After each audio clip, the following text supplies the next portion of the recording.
Doctor Rajesh व्यास, doctor Reema हुजा, professor A K. Sinha इस सत्र में मौजूद रहेंगे और उनके बहुमूल्य विचारों से हम समृद्ध होंगे।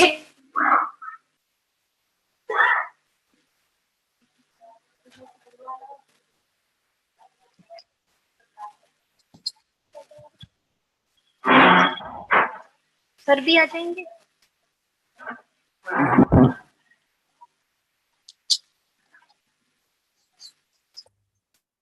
हार्दिक स्वागत है रीमा मैडम का। मैं स्वागत करती हूँ, हृदय की अतल गहराइयों से सत्कार करती हूँ मैम।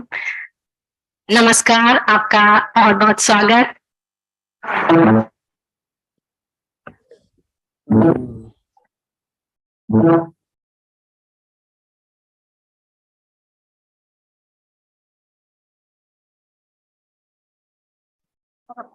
अपने दो ही सर भी जुड़े एग्जाम को।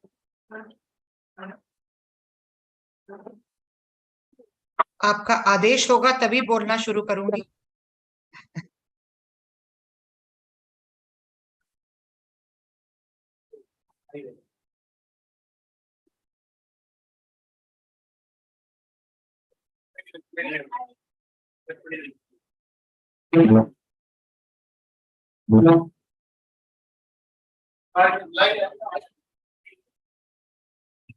हमारे बीच डॉक्टर राजेश जी भी पधार चुके हैं। हम राजेश जी का भी हार्दिक स्वागत करते हैं, अभिनंदन करते हैं।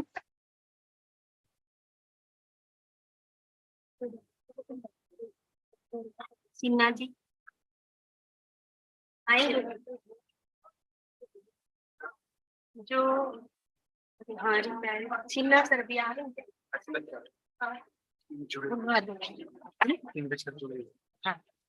हमारे साथ। इनले डोर जी सर भूटान से जुड़ चुके हैं। सर, हम आपका हार्दिक स्वागत करते हैं, अभिनंदन करते हैं। Thank you very much. Welcome sir.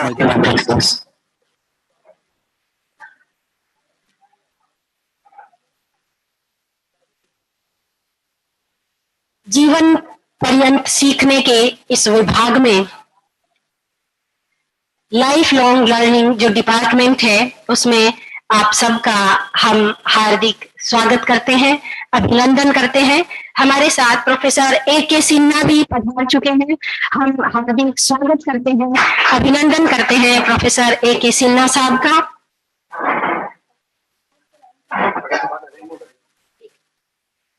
आप जानते हैं, राजस्थान की धरती है और राजस्थान में हम जब स्वागत और सत्कार करते हैं तो शब्दों से भी करते हैं, श्रीफल से भी करते हैं, शॉल ओढ़ाकर भी करते हैं। तो सबसे पहले मैं आमंत्रित करती हूँ आयोजन सचिव अखिल कुमार को, डॉक्टर अखिल कुमार, राजेश व्यास जी का शॉल ओढ़ाकर हम सब की तरफ से सम्मान करेंगे, इस विश्वविद्यालय की तरफ से, department of life long learning की तरफ से, इस सेमिनार की तरफ से।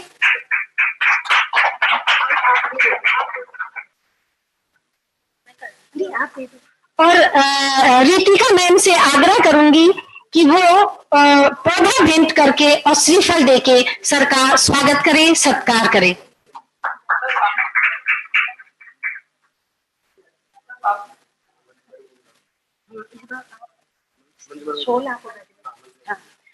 अब मैं आमंत्रित करूंगी मंजू मैडम को कि वो श्रीफल और पौधा देकर प्रोफेसर ए.के. सिन्हा साहब का हम सब की तरफ से स्वागत करें, सत्कार करें। सर, इस विश्वविद्यालय में हम आपका स्वागत करते हैं, हार्दिक अभिनंदन करते हैं।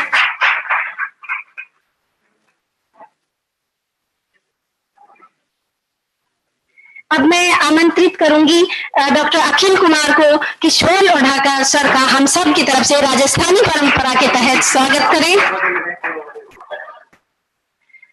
हम सब आप ही के लगाए हुए पौधे हैं सर, आज पल्लवित हो रहे हैं, पुष्पित हो रहे हैं। तो मैं आपको बता दूं कि आज के इस हमारे कार्यक्रम में हमारे जो इस सत्र के अध्यक्ष हैं वो हैं प्रोफेसर ए.के. सिन्हा साहब, और मुख्य वक्ता हैं किनले डोरजी, डॉक्टर राजेश व्यास जी और डॉक्टर रीमा हुजा जी। तो सबसे पहले मैं अधिक समय नहीं लेना चाहती अब, क्योंकि जब ऐसे ऐसे विद्वान हमारे बीच बैठे हों तो मैं समय को अपव्यय करूं ये मुझे खुद में बर्दाश्त नहीं होता। तो थोड़ा सा बस परिचय जरूर पढ़ना चाहूंगी किनले डोरजी सर का मैं, कि आप भूटान से है, प्रोग्राम डायरेक्टर है स्कूल ऑफ एनवायरमेंटल मैनेजमेंट में, रॉयल थिम्फू कॉलेज भूटान से। आप royal Thimphu college education for nature society के संस्थापक भी हैं एवं Himalayan centre for environmental humanities के भी आप सह संस्थापक हैं। आप जलवायु परिवर्तन के स्थानीय प्रभाव के रिसर्च के अध्येता भी हैं। एनवायरमेंटल शिक्षा में मास्टर की डिग्री आपने हासिल की है। फॉरेस्ट रिसर्च इंस्टीट्यूट से प्राकृतिक संसाधन के प्रबंधन में आपने विशेषज्ञता हासिल की है और आप यूरोपीय संघ द्वारा मान्यता प्राप्त अनुसंधान प्रशिक्षक भी हैं। तो इस तरह के गुणी और विद्वत जन का हम इस सेमिनार में उद्बोधन के लिए स्वागत करते हैं। मैं किनले डोरजी सर को आमंत्रित करती हूँ, सादर आमंत्रण उद्बोधन के लिए sir. Thank you very much. Thank you very much.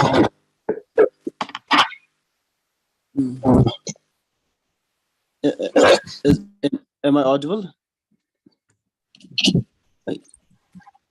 Audible, you're very much audible. Thank you very much for a very warm introduction, as well as thank you very much for having me in this conference. I would love to speak in Hindi, but I also would like to mention that my Hindi is not very good. So that is why I would like to present what I'm going to present today in English. So first of all, I would like to offer my greetings to the organizer and the panels, the guests and the panelists. And I also would like to offer my greetings to all the audience members that are there in the conference. So today I'm going to actually discuss about or present to you from the research that I have been conducting here in Bhutan Highlands. I'm going to discuss about the traditional economy of Bhutan as a way of negotiating with the landscape that we have. This particular research actually was conducted over last 2 years, and then this research attempts to position Bhutan and Bhutanese way of life into the wider narrative of human interaction with the nature and landscape, moderated by the localized climate. And then I also try to argue that the traditional economy of Bhutan, which comes out of the landscape of indigenous worldview, has been a continuous effort by Bhutanese in negotiating with the climate we have and the landscape that we have. To start with, largely based on my own experience of growing up in Bhutan and from the field work I have conducted with the team of researchers from my institute in Bhutan Highland of Su and Ha over last 8 months, I would like to discuss Bhutanese placemaking. It is discussed through my observation and knowing of localized culture of storing the places and naming them, situating the economic well-being in the frame of landscape affordance, and reimagining ritualized religio-cosmic practices in the grand schema of weaving and inheriting cultural memory of the people, place, and the world beyond. And it is exemplified in Bhutanese life world of seeing the landscape as a regulator and equally being regulated by people for our own symbiotic sustainability. To start with, on a very close investigation of the narratives intertwined with the places, as Hilton in 2001 mentions, even in Bhutan, we can understand that it acts as a conceptual marker, which forms a set of ethics becoming a base for indigenous relational decision making.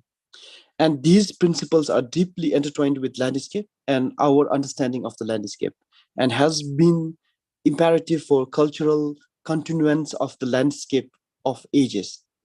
It has shaped the local traditional economy through the worldview of the language, of economy as the language of the landscape. Firstly, discussing from Ingold's definition of landscape, where the natural element of an area has characteristics of functionality, agency, and intricacies, which result in a collective materiality and affordance. In this research, I argue saying that Budni's way of understanding landscape and judiciously placing its economy in the frame of landscape affordance has been continued process of our negotiation with the landscape. Bhutan has a very profound historical consciousness attributed to, as our historian Karma Phuncho mentions, a rich tradition of historical thinking captured both in written literature and oral culture, an avid sense of history springing from Bhutanese deep sense of belonging to the homeland, and congruous and continuous nature of Bhutan's history stemming from harmonious existence within and without. Although Bhutanese memory of state making and nation building since 1616 weaves into opulent chronology of documented stories, the very sparse available archaeological studies conducted in Bhutan bargains with our knowledge of the start of civilization in Bhutan. The origin of and prehistoric details of Bhutan remains as nebulous as the cosmical account of the formation of its landscape. Based on the reference to legendary accounts, an oral hagiography, Prince Vasantara from India, is believed Vasantara from India, we can understand that Bhutanese landscape was civilized a few hundred years before the birth of Lord Buddha. In the absence of systematic census, record, and description of Bhutanese population for prehistoric and medieval Bhutan is non-existent.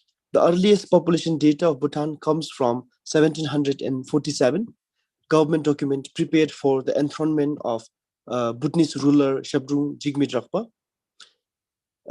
to the throne of second Dharma Raja of Bhutan. Accounting for the taxpayers in Bhutan, the record says Bhutan had 27,123 households with total population of around 261,340. The population and housing census of 2017, though, reveals Bhutan's population to be 35,553. Juxtaposing the current economic system of Bhutan, which is neoliberal in nature, the traditional economy was very landscape-driven and heavily influenced by Buddhist philosophy, as indicated by the histories that we have. A vivid socio-political changes have befallen Bhutanese society in last half century as modernization and globalization swarmed the world. Although the tentacles of modern liberal capitalistic economic system are fast penetrating into remote highlands, valleys, and plains of Bhutan, many characteristics, vestiges of traditional economy remains unblemished in Bhutan. The general understanding of the social and political structure of ancient Bhutan remains awfully tarnished, lacking both clarity and comprehensiveness due to the deficiency of any historical text describing it. However, it is reasonable to say that it must have been moderately theocratic with prominence of feudalism. The country must have been divided into many smaller principalities ruled by local chieftains. Framing within the socio-political structure, these are presented socio-political structure, the traditional Bhutanese economy was primarily run on generated sustenance from agro-pastoral agriculture system. Although not many academic studies have been conducted on traditional taxation system of Bhutan, a shallow knowledge derived from stories about Bhutanese journey to their respective zones or administration centers to submit to the power of the ruler by paying their tax. We can understand that Bhutanese were cultivating multiple agriculture crops. Generally, agriculture taxation can be grouped under, from Bhutanese understanding, taxation of produces from wetland and produces from dry land and produces from livestock. The taxation could have been paid in the form of 9 different types of grain, vegetable, dairy product, meat, and fleece. Although the size and population of the country are unmatched with the community and cultural diversity, marking the land with mosaic of ethno-linguistic distinctions, it is in 3 agroecological strata of mighty Himalaya the whole country rests. The whole landscape can be divided into subtropical lowland, temperate midland, and alpine highland, making it distinctively characteristics of not only the diversity of plants and animal lives, but also human culture moderated, accumulated, and entangled as manifestation and interpretation of the climate that we have. With very rugged mountain terrain setting apart deep gorges and valleys, draining torrential rivers and covered in thick jungle, shrouded in myths and mysteries of powerful more than human spirits. Bhutanese had to wisely negotiate with the element for their survival and sustenance. The immemorial interaction between Bhutanese and its climate and the accommodation of elemental agents and their influence in the cultural consciousness and the landscape memory has shaped and reshaped the entanglement of multi-species of lives and placing traditional economy deep into materiality and affordance of the landscape. The general understanding of traditional economy, which I have used in place of indigenous economy in this research to accommodate plurality of indigenous worldview, is the way of traditional life articulated and economies that are very old. However, it completely falls outside the standard definition of mainstream market economy, which is based on production, distribution, market exchange, and consumption of goods and services. Hilton describes indigenous economy as relational, at the center of which is ceremony, a form of collaboration, protocol, and agreement within both the physical and spiritual realms. She discusses indigenous economy by outlining 10 characteristics, which Bhutanese traditional economy attunes to very smoothly. In that way, Bhutanese traditional economy is a place-based economy. It has a relational accountability. It encompasses multi-generational thinking. It focuses on equality in all universal relationship. It connects and values both natural and supernatural world.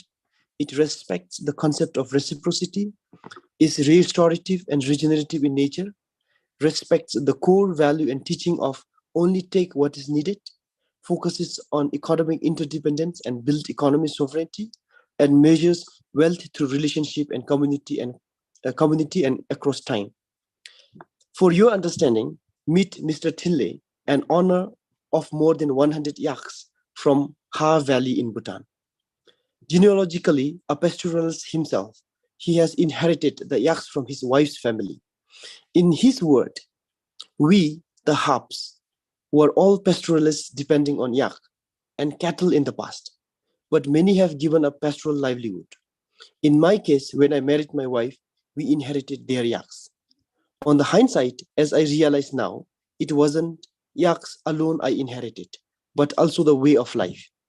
Look at me. I feel proud to say I am a guardian of our tradition. Today, I have a little more than 100 yaks. On asking how the number of yaks is determined in his house, he said, a decade ago, we had about 50 of them. The protecting deity residing on the landscape, which I call home with my yaks, have been very gracious and has been blessing us with health. Initially, we were 4 households rearing yak in the same area. Since 2 of them left the pastoral livelihood, I started increasing the number of my yaks. It all depends on how much yaks a landscape can support with grass and water. We know how many yaks the landscape can support from the cultural memory passed to us by our older generation. We stick to it for sustainability. Now, dairy production has increased, not only enabling and enhancing income, but also in enhancing my ability to appease the local deity. The short story that I presented is about the traditional economy of Bhutan. This short vignette of Yak economy describes two things encompassing the characteristics of traditional economy. First, it says the individual participant is neither the source nor the owner of the economy. The way of economy comes from participants' embodiment into the localized landscape and climate. As Pink puts, embodiment allows the recognition that knowledge is not simply something of the mind, but that knowing is embedded in embodied practices. The landscape knowledge stands firm, grounded for Bhutanese traditional economy. Second, it describes the relationality and sustenance of communal well-being of not just men, but also nature and more than human, through the attitude of non-extraction, non-exploitation, otherwise induced by modern materialism. So with this presentation, I would like to end my presentation, and maybe later if the audience have any question, I'll take it. Thank you.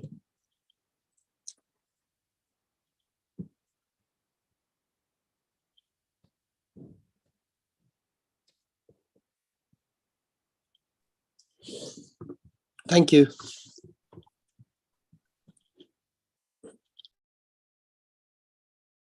बहुत बहुत आभार Kinley दर्जी sir का।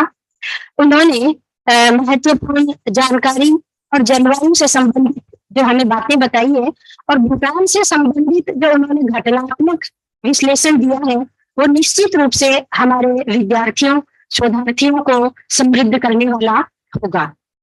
अब आगे मैं अपने अगले वक्ता के रूप में आमंत्रित कर रही हूँ डॉक्टर रीमा आहूजा जी को। उससे पहले मैं थोड़ा सा परिचय, हमारे पास आज जो वक्तागण हैं उनके परिचय इतने बड़े हैं कि मैं देख करके बड़ा संकोच महसूस कर रही थी कि हमारे साथ कितने समृद्ध लोग आ रहे हैं, लेकिन मैं बहुत सोच करके आपको परिचय बता रही हूँ।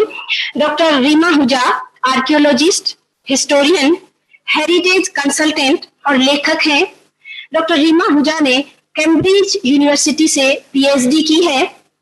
आप कंसल्टेंट डायरेक्टर हैं महाराजा सवाई मानसिंह द्वितीय म्यूजियम सिटी पैलेस जयपुर की, और जयपुर विरासत फाउंडेशन की आप मैनेजिंग ट्रस्टी भी हैं। आप Delhi school of planning and architecture तथा अहमदाबाद यूनिवर्सिटी की विजिटिंग प्रोफेसर भी हैं। इसके अलावा आप देश विदेश की अनेक विश्वविद्यालयों की भी विजिटिंग प्रोफेसर हैं। आप the rock art society of India की फाउंडर मेंबर हैं। The editorial board of the archaeological review of Cambridge की आप मेंबर रह चुकी हैं। आप राजस्थान विश्वविद्यालय की गोल्ड मेडलिस्ट भी हैं। मैडम, हम आपका बहुत बहुत स्वागत करते हैं।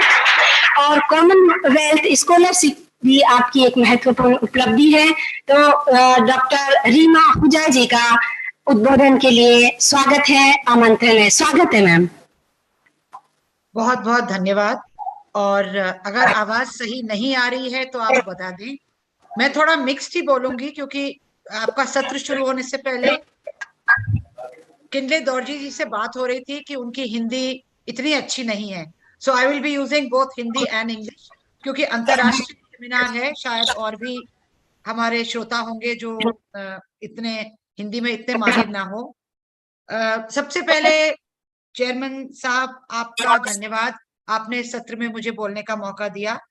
और मेरे fellow speakers Kinley Dorji, Shri Rajesh Vyas ji, but also sincere thanks to Dr. Prakash Sharma ji और डॉक्टर बरखा चौधरी जी। मैंने उनको और अखिल जी सबको बहुत परेशान किया है कि बार बार कांटेक्ट करते रहते थे और लास्ट में ही जाके मैंने अपना टाइटल। तो जैसा कि ये सत्र technical session is environmental protection in ancient Indian scriptures and tradition, मैं स्क्रिप्चर पे कम जाकर एक ऐसे ट्रेडिशन की बात करूंगी जो हमारे इनॉग्रल सत्र से भी जुड़ा है, and that is to do with water management in early India पे मैं कुछ कहना चाहती हूँ, आपसे शेयर करना चाहती हूँ। और रवि सोलंकी जी जो पानी पे बोल रहे थे, वो मॉडर्न चीज बता रहे हैं, वर्तमान की स्थिति बता रहे हैं, कितना पेयजल उपलब्ध होता है. I want to go back to how our ancestors looked at everything around them, looked at the environment, looked at sustainability. And आवाज सही नहीं आ रही है तो ये पहन लूंगी, वरना मैं बोलती रहूंगी. लेकिन थोड़ा सा क्योंकि स्क्रिप्चर्स पे बोलना है, तो एक चीज मैं शुरू करती हूँ. वेदों की जो अपना 10वां मंडल है, उसमें 75th हिम जो है वो नदी सूक्त है. नदियों की बात हो रही है. मतलब एक नॉलेज पुराने जमाने की है कि जब कुछ भी नहीं है. इनफैक्ट द 10th सूक्त is something very interesting to look at. You mentioned that I'm an archaeologist. I used one line of it in my PhD thing also to say कि जैसे उस सूक्त में है, जैसे 10वें मंडल में है कि पहले क्या था किसी को पता नहीं, क्योंकि कोई भी नहीं था. तो कुछ भी नहीं था, ना सुबह थी ना शाम थी, ना उजाला था ना वो था. So there was nothing, but there was something. And out of that, something emerged. And I said that is a bit like an archaeologist, that out of nothing, we have to draw various conclusions. हम evidence इकट्ठा करते हैं और उसको जोड़ते हैं. तो नदी सूक्त में ये बात जरूर आ जाती है कि पानी की शुद्धता की बात, नदियों की बात, नदी के महत्व की बात. The talk of how because of condensation, evaporation, water evaporates, condenses, comes down as rain, sustains society. उस sustaining पर इतना ना जाकर, very briefly I also want to mention कि राजस्थान के अर्ली इतिहास में मेरी ये बात थी कि सरस्वती लुप्त हो गई हैं क्योंकि उस समय अमुक लोग बड़े अधर्मी हैं. So this is going back to one of the legends that comes out of Rajasthan. But again, that is probably pointing to climate change to some extent. And climate change we know about in through early archaeology because of things like pollen analysis, rainfall patterns can be seen. So we know that around आज से 5000 साल पहले, मतलब 2500 before BC बोला करते थे, आजकल before common Ira बोलते हैं. पर आज से लगभग 5000 साल पहले थोड़ा क्लाइमेट चेंज हुआ है, नोटिसेबल हुआ है. इनफैक्ट अक्रॉस द ग्लोब हुआ है, अक्रॉस द वर्ल्ड हुआ है. अब ये सब रखते हुए, क्योंकि ये इंटरडिसिप्लिनरी सेमिनार है और इंटरनेशनल भी है, तो what I want to focus on is how can we understand the world around us using archaeology and history. तो पुरातत्व और इतिहास को लेते हुए वाटर मैनेजमेंट में कहना चाहती हूँ.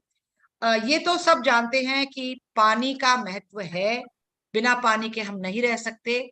Those of us in Rajasthan know that the desert depends on water. एक पुरानी कहावत है कि जितना भी घी मक्खन हो गिरे कोई बात नहीं, लेकिन जल का एक बूंद मतलब इतना कीमती है, खून से भी ज्यादा कीमती है, इतना उसकी महत्व है. So all through early prehistoric times, water has been an important aspect. People settle near places where water is available. Even birds and animals need water.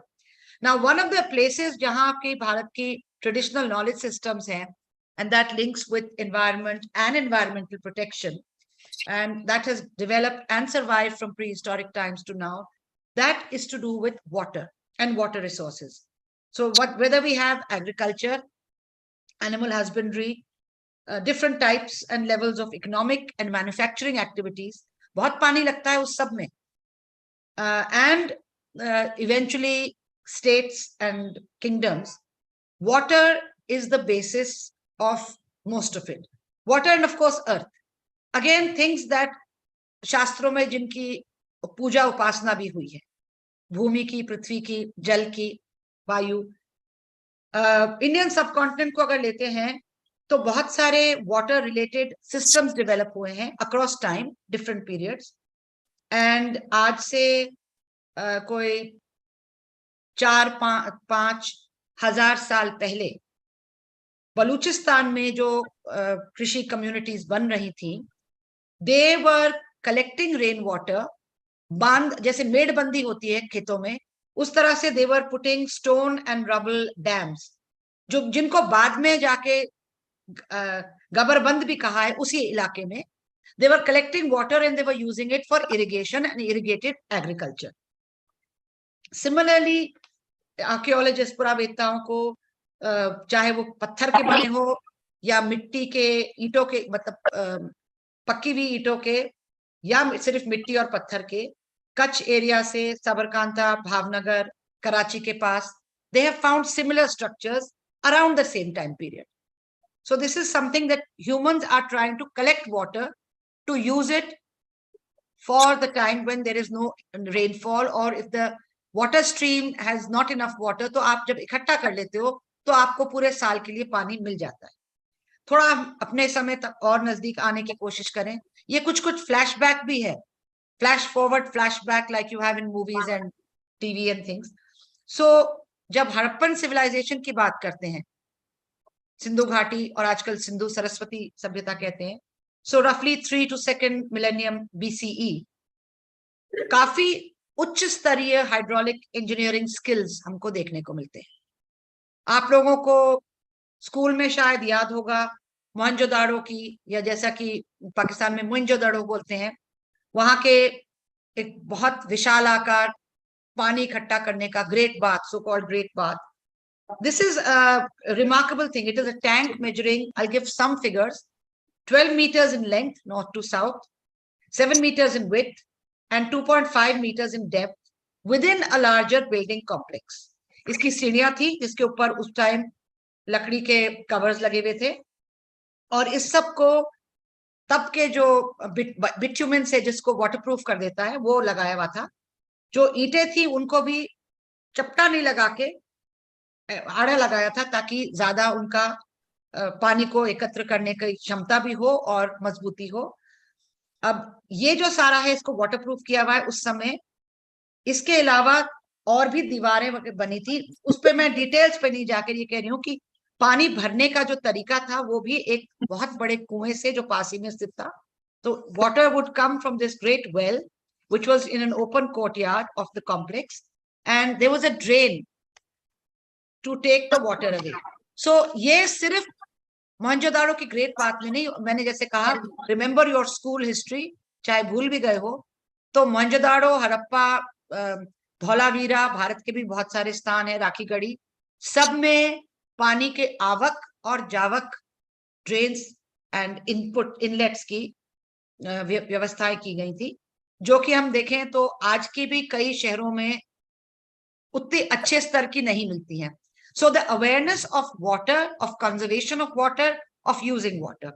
इसी पॉइंट को एक और जगह से हम ज्यादा मजबूती से रख सकते हैं, and that is at a site of Lothal, now in Gujarat. And आपके नॉलेज के लिए ऐड कर दें, एक बहुत बड़ा म्यूजियम बन रहा है वहां पे ऑफ मैरीटाइम, भारत के पूरे मैरीटाइम हिस्ट्री को लेते हुए लोथल में ही बन रहा है. लोथल में एक विशाल टैंक मिला 1956, एफआर राव फाउंड दिस. तो उन्होंने कहा कि ये बंदरगाह है, डॉकयार्ड है. तो लोगों ने विश्वास शुरू में नहीं किया, क्योंकि Lothal today is not directly on the sea coast, वो अंदर है थोड़ा. लेकिन अब प्रमाण से उन्होंने इसको प्रूव कर दिया था that there was a way on which water would enter the dockyard of Lothal. So again, I'm switching to English to read from the note I have here. At Lothal, there is a remarkable line structure, जिसमें channels हैं for inlet and outlet of water. और जो structure है, इसके you don't necessarily perhaps want the dimensions, but I will still share them with you. The western wall is 218.23 meters. Eastern wall is 215.03 meters. तो थोड़ा सा बराबर नहीं है, वो नहीं है. Southern wall is 35.66 meters and northern wall is 37.49 meters. तो ये पूरा, it is not a rectangle. And this is enclosed by a 1.2 meter thick lining made up of 4 courses of baked bricks, ताकि पानी नहीं निकले। और यहाँ पर भी, इसके भी बाहर मिट्टी की ईंटें हैं, इसमें भी बिटुमेन से इसको लाइन किया है ताकि पानी का रिसाव नहीं हो, पानी बाहर नहीं निकले। इसमें इनलेट्स हैं। Now what they found was through their thing, and I will just explain it, कि उस समय की जो नदी, जो जिसको आजकल हम लोग होगा वो कहते हैं, खंभाट के खाड़ी उस टाइम जरा पानी इस इलाके तक फैला हुआ था। It was more like a marshy land, ज्यादा दलदल जैसा नहीं था लेकिन पानी था, और चपटी किश्ती में आप लोथल तक आ सकते थे, लोथल के अंदर तक नहीं। तो जो नदी है उसमें जब समुद्र का पानी आता था, उसके साथ साथ किश्ती अंदर आ सकती और उसके साथ वापस भी जा सकती थी। So Lothal becomes a mega town, mega city used for trade. अच्छा, अब हम सोच रहे हैं कि ये पूरा सी कोस्ट पे क्यों नहीं है? Because of recent work we now found that the west coast they were fluctuating sea level. तो डायरेक्ट कोस्ट पे बंदरगाह हमेशा सही नहीं रही है। This is one of the time periods where they were just inside, not too far in. Today it's much further out. So there was a spill channel which connected the Lothal dockyard with the river and then with the Gulf of Cambay या खंबाट की खाड़ी से, and high tide पे ये आ जाते थे। अब इस पूरे में प्लेटफॉर्म पे मकान मिले हैं, ट्रेड के गुड्स मिले हैं। मेनली बात ये आती है कि पानी का प्रयोग करते हुए एक पूरे जीवन चलाने की परंपरा ऑलमोस्ट डेवलप हो जाती है, पूरी सिटी वहां की वही है। Now still staying with the Harappan civilization, एक और नाम है जो आजकल काफी कॉम्पिटिटिव एग्जाम्स में भी आता है, that is the site of Dholavira, also in Gujarat. And there was a very complex system of collecting and storing rainwater using different reservoirs. Some of it also went into a moat. जो शहर बसा है उसके चारों तरफ बचाव के लिए पानी का भी एक बनाया हुआ था। तो इसमें इस इलाके में 160 सेंटीमीटर से भी कम बारिश है। Annual rainfall is so little, and historically it has had prolonged droughts. We find that even at the time that Dholavira was flourishing, rainfall was not very good. So what they were doing, the water management here is, and there's a lot of stone here, तो पथरीले इलाके में इन्होंने पानी के टाके बना लिए थे, और पास की 2 नदी एरियाज हैं, कैचमेंट एरिया है। एक तो मनसार नदी जो बिल्कुल धौलावीरा के बाहर है और उसके नॉर्थ वेस्ट पर है, उसके बाहर क्षेत्र से पानी इकट्ठा होके टैंक्स में आता था। दूसरा मनहर नदी है जो साउथ ईस्ट की तरफ है, उसको लेकर उसको भी रेजर्वॉयर्स में लाते थे। स्पिलवे का पूरा था, एक तरह से पूरे शहर का। अच्छा चलिए मैं नजदीक से थोड़ा दिखाती हूँ, पता नहीं कहाँ, यूं इस तरह से घेरा है आवक, सॉरी हाथ निकल गया, जावक, out of there. So water is flowing through and also being collected. This is a very remarkable thing if you think that we are talking 5,000 years ago. ये जो एक सिस्टम है, ये कई बार हम भूल जाते हैं। हम सोचते हैं ठीक है, क्या है, खंडर है। What do all ruins mean? Those people are dead and gone. It is from those people that we learn sustainability. We learn how they have dealt with their paryavaran. We can take lessons, as Kinle Dorji ji just said, of how to live a better life, quality life, taking the best of tradition and what we can learn from tradition and modern science. Now, in other places, यहाँ पर भी इन्होंने पत्थर को इस्तेमाल करके छोटे छोटे डैम और बंद बना दिए थे। तो पानी आता था धौलावीरा में, इकट्ठा करते थे, रेजर्वोयर में जाता था, बरसाती पानी को इकट्ठा कर लेते थे। ये कहते हैं कि 16 पानी के ऐसे बड़े रेजर्वॉयर्स हैं धौलावीरा में, that they were covering 17 hectares, कोई कम एरिया नहीं है। 36% of the walled area of Dhaulavira had water. अब एक 5 हेक्टेयर का पानी का टाका भी बना हुआ था। and most of these reservoirs had bunds around them protected by brick masonry. फिर पानी के निकालने के लिए भी storm water drains थे. So these were not used for gandagi at all. No filth was going out, only for rainwater to be kept, to be collected, to be kept, to be stored, and to be used. And कहते हैं एक कम से कम एक इतना बड़ा है that a human could stand upright in it, and most of them had openings on the top so you could clean them. It also allowed air to get to the water and clean it. So in an area where there is very little permanent water, कोई नदी नहीं है पूरे time, बरसाती है, और जो ground water है वो ज्यादातर खारा है, एक सिस्टम बन गया था 5000 years ago.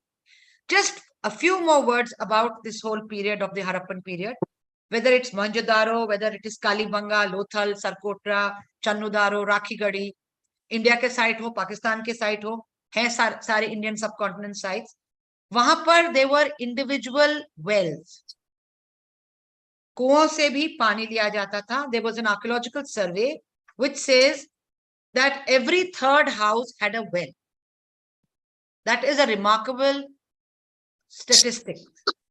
Now besides private wells there were also public wells.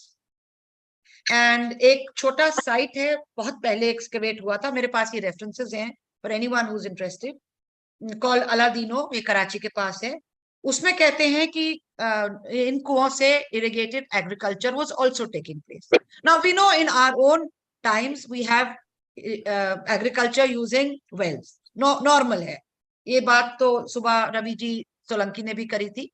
But to know that 5000 years ago also they were doing irrigated agriculture. So it is the knowledge of how to use our water through hydraulic engineering also. अब ये जरूर है कि Harappan civilisation के थोड़े पतन के बाद इस तरह की चीजें हमको नहीं मिलती हैं, but everything was not forgotten. So there is a site in Maharashtra today which is जिसको कि आर्कियोलॉजी में चैल्कोलिथिक या ताम्र पाषाण युगीन कहते हैं. It's about 1600 to 700 BCE period.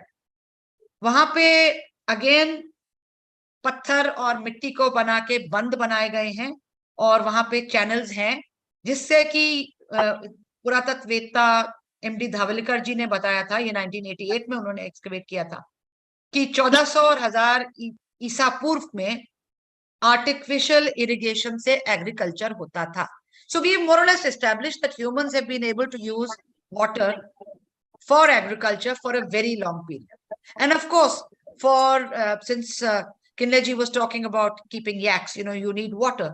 So you don't always need flowing water, and you need less than for agriculture, but even that was being taken care of in different ways.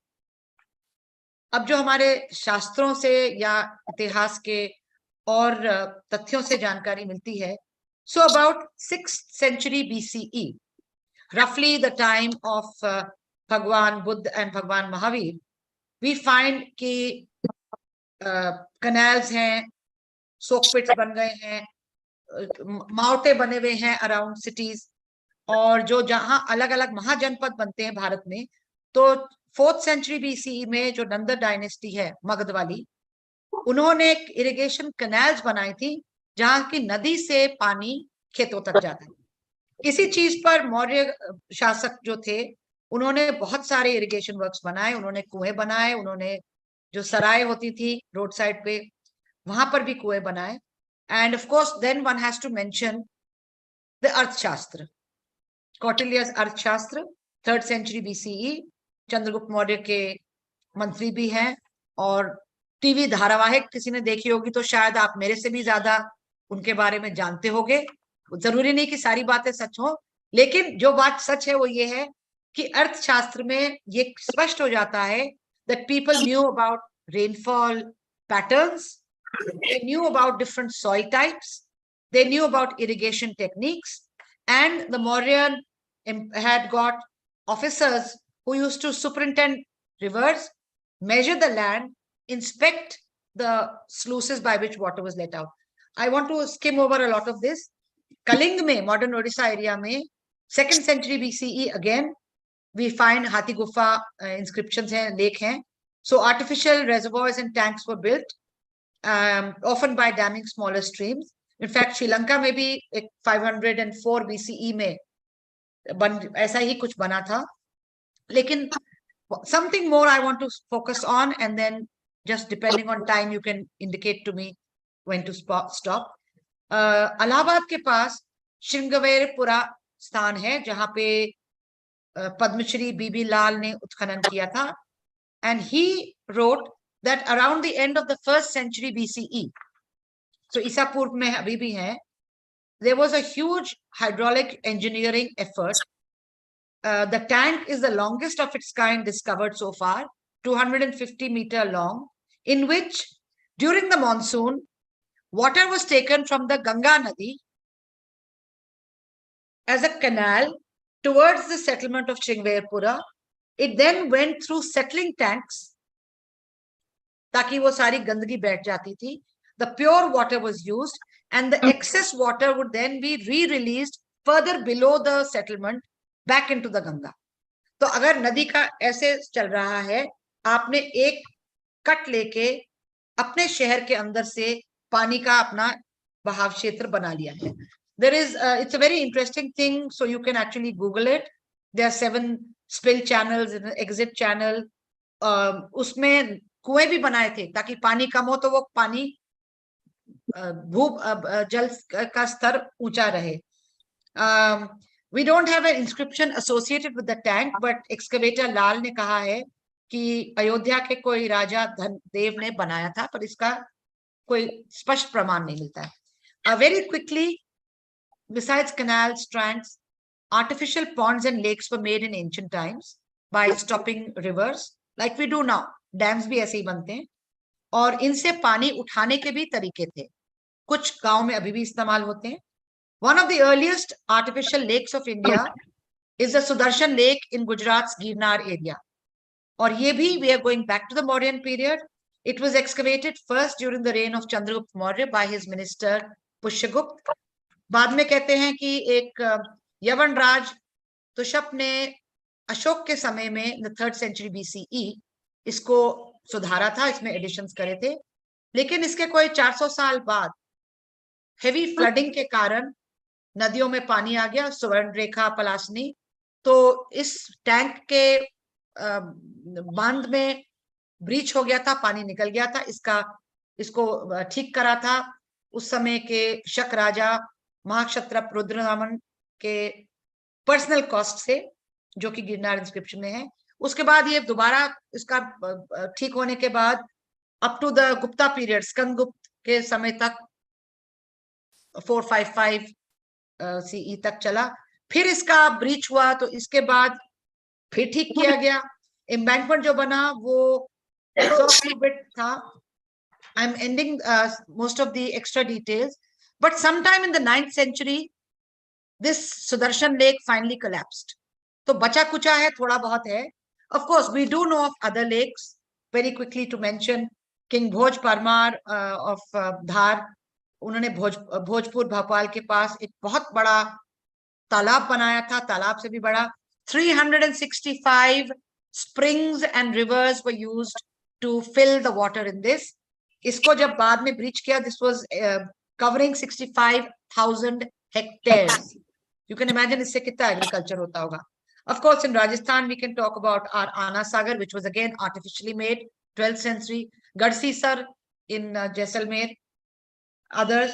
But let us leave that.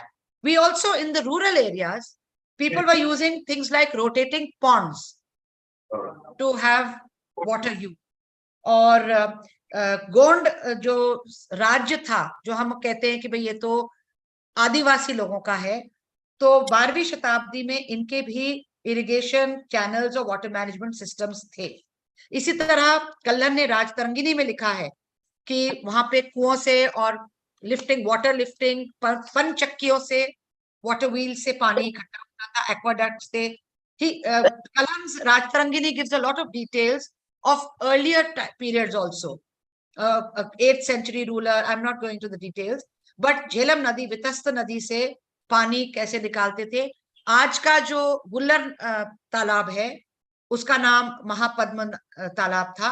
तो वहां से पानी लेकर किस तरह से agriculture के लिए लेते हैं. Now when we say agriculture means actual life of all sorts. Because अगर आप अपने खेत के लिए कुछ भी बना रहे हैं, मूंज की खाट भी बना रहे हैं, you need to be growing something. If you're using wood, you need water to work it. If you're using leather, you need water to work it. Any form of manufacture, if you're making beads, you need water to grind it. All of these are being taken care of. किसी को समय मिले राजतरंगिणी का आप और देख लीजिए. बताते हैं कि एक इंजीनियर थे in the 9th century called Suyya. उन्होंने बहुत उस पे काम किया. In Rajasthan, of course, we have a lot of rural areas में टांके हैं, कुंड हैं, बावड़ी, वाव, खडीन है. Various methods have developed like johars, adla, jhalada, modera, vapi. So all of these are showing how people have used ways of collecting water and then using it in times of need. Very quickly, two more things to mention, but very quickly. 1st century of our time, in southern India, King Karikal ने embankment Kaveri नदी पे काम किया था और tanks भी बनाए थे. वही चीज पूरे time other kingdoms, Chol, Pandya, Pallav, सबने यूज किया है. And in the northeast, and we have to come to the Himalayas. Kinley, there was a time I wanted to do archaeology in Bhutan. That was 60 years ago. No, not 60. That was 40 years ago. So I think archaeology in Bhutan still needs to be done. But in the northeast parts of the Indian subcontinent and in the foothills of the Himalayas, different communities have devised indigenous methods of collecting and channeling rainwater, including contour bunding and lift irrigation. So whether we talk of khadins in Rajasthan or the bhandaras and tals of Maharashtra, or the bandis of Madhya Pradesh and Uttar Pradesh, or the ahars and pines of Bihar, or the khuls of Himachal and the kuhals of Jammu and Kashmir, or the idis of Tamil Nadu and the surangams of Kerala and the kattas of Karnataka. Different ways of rural and urban water collection, lifting, hydraulic engineering has been known. We don't even have to go into what palaces have done, because kings use water not just for drinking, but सुंदरता के लिए भी बाग लगाए और उसके लिए पानी लाने का तरीका था. I am sitting in Jaipur, not far from Amer, where there is a system to lift water from the base of the fort to the top, और आप जाएंगे तो वो आपको देखने को मिल जाएगा. और भी यहाँ पे पानी के systems हैं. Interestingly, especially for our anyone interested in art, and in fact for anyone who's not interested in art, किसी टाइम आप किसी भी म्यूजियम में या गूगल पे किसी भी लैंडस्केप को आप थोड़ा सा देखिए, Google it, look at the miniature painting, and somewhere you will find, like in one of Udaipur, कि कोने में they are showing water lifting. राहट का सिस्टम है, अर्घट का सिस्टम है, पर्शियन व्हील का है, कहीं वो दिखाएंगे canal. So water is being shown. Now unfortunately, and now finally it's my final lines, बहुत टाइम से मैं कह रही हूँ आखिरी, अब वाकई आखिरी है. Traditional local systems of water collection and management fell into disuse with so-called modernization. You have a tap, you turn on the tap, you waste water also, whereas in the past people used their resources much more. Fortunately, अब चाहे हम environment and आज के विषय पे अगर बात करें उसकी बात करते हैं, चाहे और भी ट्रेडिशनल चीजों की बात करते हैं, both for theoretical and practical purposes, there is a much greater interest in traditional systems, whether it is for water, whether it is for trees, environment, and awareness on environment protection has led us to re-examine our older and time-tested practices for the present-day needs of rural and urban areas, and of course, for a better sustainable future. So thank you very much for listening to me. Thank you for this time. And again, thanks to the chair and thanks to the organizers for inviting me. जी madam, बहुत बहुत आभार. आपने आहार की सभ्यता पर ले चली थी और जो इंफॉर्मेटिव एकदम आपका जो पत्र था वो सचमुच हमें समृद्ध करता है. और जहां आपने पानी को वेस्ट न करने की बात कही, तो मुझे याद आता है कि वर्तंतु और कोट्स का जो किस्सा है, अपने शिष्य को दीक्षांत में गुरु ने ये कहा था कि इस संसार में जो भी कोई व्यर्थ चीज है वो उठा लाना, तुम्हारा दीक्षांत समारोह पूर्ण हो जाएगा। और वो कुछ भी नहीं ला पाया था, यहाँ तक कि बिखरी हुई सूखी पत्तियां भी उसे लगा कि ये भी खाद बनती होगी। और मुझे ऐसा लगता है कि ये जीवन बोध और ये चेतना हम हमारे से आगे आने वाली पीढ़ी को अगर दे सके तो संभवतः इस सेमिनार का लक्ष्य सफल हो जाएगा। डॉक्टर रीमा हुजा मैडम का बहुत बहुत धन्यवाद हम सब की तरफ से। अब मैं समय बिल्कुल भी व्यर्थ न करते हुए हमारे अगले वक्ता जिनको मैं आमंत्रित कर रही हूँ उनका संक्षिप्त परिचय, क्योंकि मुझे ऐसा लगता है कि मैं ज्यादा समय लूंगी तो उनकी जो जानकारी हमें समृद्ध करने वाली है उसकी समय में कटौती होगी। डॉक्टर राजेश कुमार व्यास, आप वर्ष 2018 में केंद्रीय साहित्य अकादमी के सर्वोच्च सम्मान से सम्मानित और समादृत हैं। संस्कृति के आप मौलिक चिंतक हैं और देश के प्रख्यात चिंतक, कवि और आलोचक तथा संस्कृत कर्मियों में आपका नाम आता है। आपकी 23 मौलिक पुस्तकें प्रकाशित हैं। एनबीटी से प्रकाशित नरबदेहर, कश्मीर से कन्याकुमारी, आंख भर उमंग आपका चर्चित यात्रा वृतांत है। प्रभात प्रकाशन से आई वैचारिक निबंधों की कृति कला मन, राजस्थान हिंदी ग्रंथ अकादमी से प्रकाशित भारतीय कला और सांस्कृतिक राजस्थान, संसदीय पत्रकारिता, ललित कला अकादमी से प्रकाशित आलोचना की कला वाक, रंगनाद, रस निरंजन आदि आपकी चर्चित पुस्तकें हैं। आप देश विदेश में व्याख्यान के लिए चर्चित हैं। लोग आपके व्याख्यान बहुत अधिक पसंद करते हैं। आज भी मैं आपको बता दूं, हम राजस्थान की लोक संस्कृति और उसमें पर्यावरण चेतना, इस विषय पे हमने सर को आमंत्रित किया है। आप पेरिस बुक फेयर 2022 में भी आपने भाग लिया है और मध्य प्रदेश सरकार द्वारा आयोजित खजुराहो नृत्य उत्सव, इंदौर में आयोजित आमिर खां समारोह, भारत भवन, केंद्रीय संगीत नाटक अकादमी और ललित कला अकादमी के आमंत्रण पर आप देश भर में भारतीय कला और संस्कृति के लिए व्याख्यान के लिए बेहद जाने जाते हैं। जय कृष्ण मूर्ति फाउंडेशन वाराणसी ने आपको विशेष व्याख्यान के लिए आमंत्रित किया था और विभिन्न विश्वविद्यालय और उच्च शिक्षण संस्थान आपको अतिथि व्याख्याता के रूप में आमंत्रित करते हैं। दूरदर्शन के लिए आपने डेजर्ट कॉलिंग धारावाहिक का लेखन भी किया था और बहुत से वृत्त चित्रों के भी आप लेखक हैं। एक दशक तक आपने दूरदर्शन के लोकप्रिय कार्यक्रम मरुधरा और हरित राजस्थान का भी संयोजन किया है। आपको भारत सरकार का प्रतिष्ठित राहुल सांकृत्यायन अवार्ड, राजस्थानी भाषा अकादमी अवार्ड, पद्य का सर्वोच्च उस्ताद गणेशी लाल उस्ताद व्यास पुरस्कार और राजस्थान सरकार का उत्कृष्ट लेखक अवार्ड, राजस्थान गौरव अवार्ड आपको प्राप्त हो चुका है। पत्रकारिता के क्षेत्र में आप मानक अलंकरण से अलंकृत हैं। सर, हम आपका हार्दिक स्वागत करते हैं, अभिनंदन।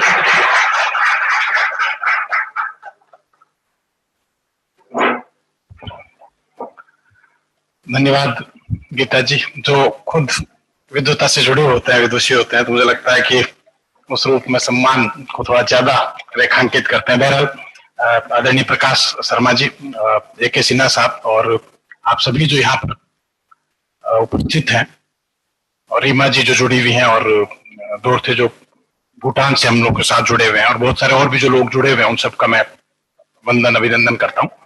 मुझे लगता है कि ये सब्जेक्ट बड़ा मौजूद विषय रहा है, और मुझे जब से गीता जी ने कहा, मैं उलझा हुआ था कि मुझे आर्ट एंड कल्चर से जुड़ा हुआ हूँ, लेकिन मुझे याद आया औचक कि मैं करीब करीब 1 महीने के लिए एक गाँव की शहर पर निकल पड़ा था और एक शोध परियोजना थी, उसके तहत हम लोगों ने काम किया था। और उससे पहले चूंकि मैं गांव से भी जुड़ा रहा हूं, मेरा बैकग्राउंड गांव से है, और तो मुझे लगता है कि ये जो पर्यावरण की हम लोग बात करते हैं, संस्कृति की हम लोग जो बात करते हैं और संरक्षण की जो बात करते हैं खासतौर से, तो मुझे लगता है उसमें बहुत महत्वपूर्ण काम किसी ने किया, तो लोग ने किया है, और उन सुदूर स्थान पर रहने वाले लोगों ने किया है, गाँव के लोगों ने किया है, जो आज भी शायद मानक के रूप में हम लोगों के सामने है। जब सभ्यता और संस्कृति की बात हम लोग करते हैं तो मुझे खास तौर से स्मरण होता है कि सभ्यता वह है जो हमारा अतीत है, जिससे हम लोग गुजर के आ रहे हैं, और संस्कृति वह है जो हमें व्याप्त है, जो कुछ हम आचार व्यवहार हमारा है, जो कुछ हम लोग खान पान हमारा है, जो कुछ हम लोग जीवन को जिस तरह से जीने का जो ढंग है हमारा, वो मुझे लगता है सारा सब संस्कृति में आ जाता है। लेकिन जब राजस्थान की बात करते हैं, लोक संस्कृति की बात करते हैं, तो मुझे कई बार पीड़ा भी होता है आज के इस आधुनिक परिवेश में कि बहुत सारे संस्कृति के जो गुण हैं उनसे धीरे धीरे हम दूर होते जा रहे हैं, और जो दूर होते जा रहे हैं उसी शायद संस्कृति संरक्षण की दुहाई के इस तरह के आयोजन शायद हम लोगों को करने पड़ रहे हैं, क्योंकि जो सभ्यता संस्कृति का क्षरण नहीं कर पाती है वो मनुष्यता का क्षरण भी शायद पूरी तरह से नहीं कर पाती, और उसी तक कारण जलवायु परिवर्तन के तमाम जो संकट जो है वो उभरते हैं। और मुझे कई बार यूं भी लगता है कि जब प्रकृति बहुत कुछ उदार है हम लोगों के लिए, और प्रकृति ने संस्कृति हम लोगों को दी है, गांधी जी ने शायद इसीलिए एक बात कही थी कि धरती सभी को सब कुछ दे सकती है, परंतु किसी के लालच जो है उसकी पूर्ति धरती नहीं कर सकती है, प्रकृति उसकी पूर्ति कर नहीं सकती। और ये सभी हम लोग जानते हैं कि सबसे पहले जो सुदूर गांवों में जो लोग रहते हैं, आदिवासी जो लोग हैं, उनको गांधी जी ने नाम दिया था। बहरहाल में तो पर्यावरण की बात करते हैं तो पर्यावरण शब्द जो है परि प्लस आवरण से बना है, तो हम सब के चारों ओर जो है वो पर्यावरण है। पर संस्कृति की बात करते हैं तो ये बात खास तौर से इंगित करने की कि संस्कृति एक शब्द नहीं है, संस्कृति संस्कार है। और इन संस्कारों की जब बात करते हैं तो मैं एक कहानी आप लोगों से साझा करना चाहता हूं, और उसी से मैं सोचता हूं कि बात की शुरुआत भी होगी कि शंकर और पार्वती जा रहे होते हैं। आपको सबसे बड़े लोक देवता कोई है तो शंकर है, कहीं भी जाइए आप विश्व भर में मिल जाएंगे आपको। तो जब जा रहे थे आकाश मार्ग से, उन्होंने देखा कि एक हाथी जो है जंगल में जा रहा है, महावत उसको हाँक रहा है हाथी पे, और चींटियों का व्यक्ति जो है हाथी के बीच में आ रहा है। पार्वती को लगता है कि अगर कुछ नहीं किया गया तो ये रौंदता हुआ चला जाएगा चींटियों को। तो कहते हैं शिव को कि अरे देखिए देखिए कितना अनर्थ हो रहा है, ये हो रहा है वो हो रहा है। तब तक वो रौंद के चला जाता है हाथी। जब वो चला जाता है तो पार्वती बड़ी विचलित होती है, दुखी होती है, और कहती है कि बताइए प्रभु इसमें किसका दोष रहा है, ये महावत का दोष है जो हाँक रहा था, या ये उस हाथी का दोष है इसने रौंद दी चींटियों पर। शिव कहता है ना तो महावत का दोष है ना हाथी का दोष है। बोले अच्छा फिर किसका है? बोले तुम्हारा दोष। बोले मेरा कैसे दोष? बोले तुमने किया कुछ भी नहीं, विचलन करती रही, रुदन करती रही, अगर तुम कुछ करती तो शायद बच जाती है चींटियां। तो मुझे लगता है मित्रों कि ये परिणाम की बात हम लोग बहुत से स्तरों पर करते हैं, संस्कृति के संरक्षण की बात बहुत से स्तरों पर हम लोग करते हैं, और हम लोग ये भी कहते हैं कि ऐसा उन लोगों ने कर दिया शायद इसलिए पर्यावरण ज्यादा दूषित हो गया है। तो मुझे तो लगता है कि हम लोग ज्यादा दोषी है इसके, क्योंकि हम लोग कर रहे हैं, संवाद कर रहे हैं, कुछ कर नहीं रहे हैं। तो मुझे लगता है कि एक एक आकाश जो है जीवन का जो है वो मैं आप लोगों को बताना चाहता हूं कि कैसे राजस्थान इतना समृद्ध प्रदेश रहा है, जो उत्सव धर्मी जिसको कहते हैं संस्कृति का जुड़ा हुआ है। और हमारे यहाँ पे कहा गया राजस्थान में कि 7 वार और 9 त्योहार है यहाँ पर। आप सभी जानते हैं 7 वार और 9 त्योहार का प्रदेश है, और उन जितने भी उत्सव जो मनाए जाते हैं, त्योहार जो मनाए जाते हैं, गांव से लेकर शहर तक में, जो आज भी जो शहर में माइग्रेटेड लोग हम लोग सभी जो गांव से आए हुए हैं, और वो सारे त्योहार किसी न किसी रूप में प्रकृति से, प्रकृति संरक्षण से जो है जुड़े हुए हैं। वो इसमें श्लोक नामों कभी गौर नहीं किया। चीजें हैं जो पर्यावरण की संस्कृति से, लोक की संस्कृति से जुड़ी हुई है, और इसमें भी हम देखिए कि पारिस्थितिक संतुलन को खास ध्यान में रखा गया है। हम कई नगरीय सीखते हैं अभी भी। मैं अभी भी जब जवाहर सर्किट पे वॉक करने के लिए जाता हूँ तो बहुत सारे लोग मिलते हैं जो चिड़ियों को कुछ दे रहे होते हैं, बहुत सारे गाँव लेकर आते हैं ताकि पक्षियों को चला जाए। अभी आप लोगों ने देखा बहुत सारे जयपुर में बहुत से स्थान है जहाँ लोग चाहे वो ज्योतिष के भरोसे से जा रहे हैं, लेकिन वो जो पारिस्थितिक संतुलन की रही है कि जीव जंतु का एक अस्तित्व है हमारे यहाँ, और हर जीव जंतु की अहमियत है, वो है तो हम है। मैं आपको बता, अगर नहीं है तो शायद संतुलन बिगड़ जाएगा। ऐसा संतुलन बिगड़ रहा है धीरे धीरे, जिससे ये पर्यावरण का संकट जो मुझे लगा, और सिंचन से इसका कोई उदाहरण नहीं होगा। फलोदी जो है, आप लोगों ने ऊर्जा हमारे घोर मिला दी जो गीत सुना हुआ राजस्थानी का, तो बहुत फेमस गीत है। सोचिए कि सुदूर मलेशिया, साइबेरिया, वहां से जो है पक्षी इतनी ऊंची उड़ान भरकर, इतनी लंबी उड़ान भरकर जो है एक जैसे के गाँव में जो है, जोधपुर के गाँव में जो है किचन वहाँ आते हैं, और और बताओ आप लोगों को कि वहाँ कोई प्राकृतिक आहार नहीं है उनके लिए। ये देखिए खूबसूरत सी बात, कोई प्राकृतिक आहार उन पक्षियों के लिए नहीं है वहां पर, लेकिन वहां के स्थानीय लोगों ने की संस्कृति विकसित की वहां पर कि वो जो ये तमाम जो मोटा अनाज है वो उन पक्षियों के लिए हमेशा तैयार रखते हैं, और जितनी जितनी आवश्यक है उस हिसाब से उनको दाना देते हैं, और दाना चुगने के लिए इतने सुदूर देश से वो किचन वो प्रवासी पक्षी आते हैं, आप सभी जानते हैं। ये राजस्थान की लोक संस्कृति है, जहां पर अपने लिए नहीं जीव जंतुओं के अस्तित्व के लिए भी कार्य करने की परंपरा है आपको बता। तो इसको मुझे लगता है कि इसको देखने की जरूरी है। और अभी भी आप देखिए सुदूर आदिवासी इलाकों में हम लोग जाएंगे तो कथोड़ी, भील और जितने भी जो दूसरे आदिवासी गरासिया जो लोग हैं, उनकी अगर परंपराओं पे आप लोग जाएंगे तो हर परंपरा किसी न किसी रूप में प्रकृति को पूजने से जुड़ी हुई वहां पर। मैं एक चीज बताऊं आपको, मुझे खुद आश्चर्य हो, मैं चूंकि यहाँ सिद्धार्थनगर में रहता हूं, मैंने देखा एक पास में हमारे व्यक्ति जो है, पड़ोसी जो है, पेड़ था उसको जो है एक बेल से उन्होंने पूरी आच्छादित कर दिया पेड़ को। मुझे लगा कि पेड़ पे इतने हरा भरा पेड़, इस बेल को लगाने की क्या जरूरत है? ये पूरा पेड़ सूख गया, और मुझे इससे कभी गया इस चीज की। तो लगा कि आदिवासी क्षेत्रों में ऐसी बेलें बहुत सारी होती है जो पेड़ को खींच जाती है, और उससे हम लोग अच्छी बनाते हैं। तो हम आदिवासी क्षेत्र के लोग हैं, जो गांव के लोग हैं, इस बात को जानते हैं कि जो ज्यादा चीज है लोग जो है जिससे पेड़ नष्ट हो सकते हैं, उसका उपयोग भी लेते हैं रस्सी बनाने के लिए। और वो लोग मूंग, जैसे हम बात की रीमा जी की बात कर रही थी, तो उसके रूप में उपयोग कर लेते हैं। लेकिन आप देखिए उपयोग का सिद्धांत क्या है, उपयोग का सिद्धांत तो आप जो चीज है उसका उपयोग किया जाए, जो पेड़ों को खा सकती है बेल, उसका उपयोग किया जाए उपयोग के रूप में, लेकिन पेड़ों को किसी रूप में क्षति नहीं पहुंचाया जाए। इसलिए आज भी बहुत से गांवों के इलाकों में आप वंडर करेंगे, हमें पेड़ों को नहीं काटा जाता है वहां, और उसके पीछे बहुत गूढ़ ज्ञान है।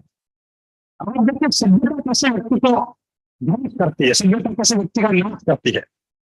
ज्ञान से लिया हुआ उस पेड़ को बताने की कानून के तहत वैसे काट नहीं सकते, तो उस नष्ट करने के लिए उस तकनीक का उपयोग किया गया। इस तकनीक का उपयोग संरक्षण के लिए अगर हो तो कितने बेहतर परिणाम आ सकते हैं, उस पर मुझे लगता है उस अतीत पे हम लोगों को जानने की जरूरत है। और ये गांव के हर क्षेत्र में आप देखिए, सुदूर गांव में रहा है कि जो जीव जंतु ज्यादा है नुकसान पहुंचा सकते हैं उनका शिकार किया जाता है, जो कम है और पर्यावरण के हितैषी हैं उनका संरक्षण किया जाता है। उसके लिए ऐसी लोक विश्वास, ऐसी लोक मान्यताएं विकसित कर ली गई उन क्षेत्रों में। जैसे कबूतर को नहीं मारते वो, तीतर बटेर को मार देते हैं वो लोग। ये लोक विश्वास किया गया कि कबूतर में छोटे बच्चे की आत्मा वास करती है, इसलिए को नहीं मारते वो लोग, कहते बुजुर्ग व्यक्ति जो उसकी आत्मा उसमें निवास करती है उनमें। तो ये जो लोक विश्वास है उनके वैज्ञानिक आधार आप देखिए।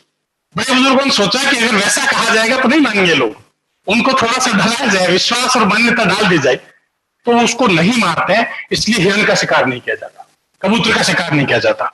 इसलिए उनको आप देखिए कि कोई इनको किसी रूप में इनके लिए कोई इनको ऐसी चीजें कर रखी है। और मैं तो बल्कि एक और चीज बताऊं आप लोगों को, जितना आप गूढ़ ज्ञान में जाएंगे प्रकृति के, लोक संस्कृति के, आपको लगेगा कि बहुत ऐसी परंपराएं जिसपे कभी चर्चा ही नहीं होती।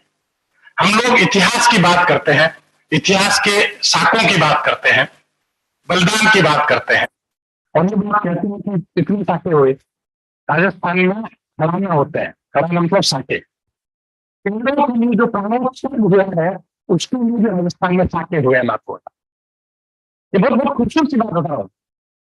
पेड़ों के लिए जान तक अपनी देवी गई और 3 महत्वपूर्ण साके पेड़ों के लिए हुए। आपको 1661 में राजस्थान में हुआ।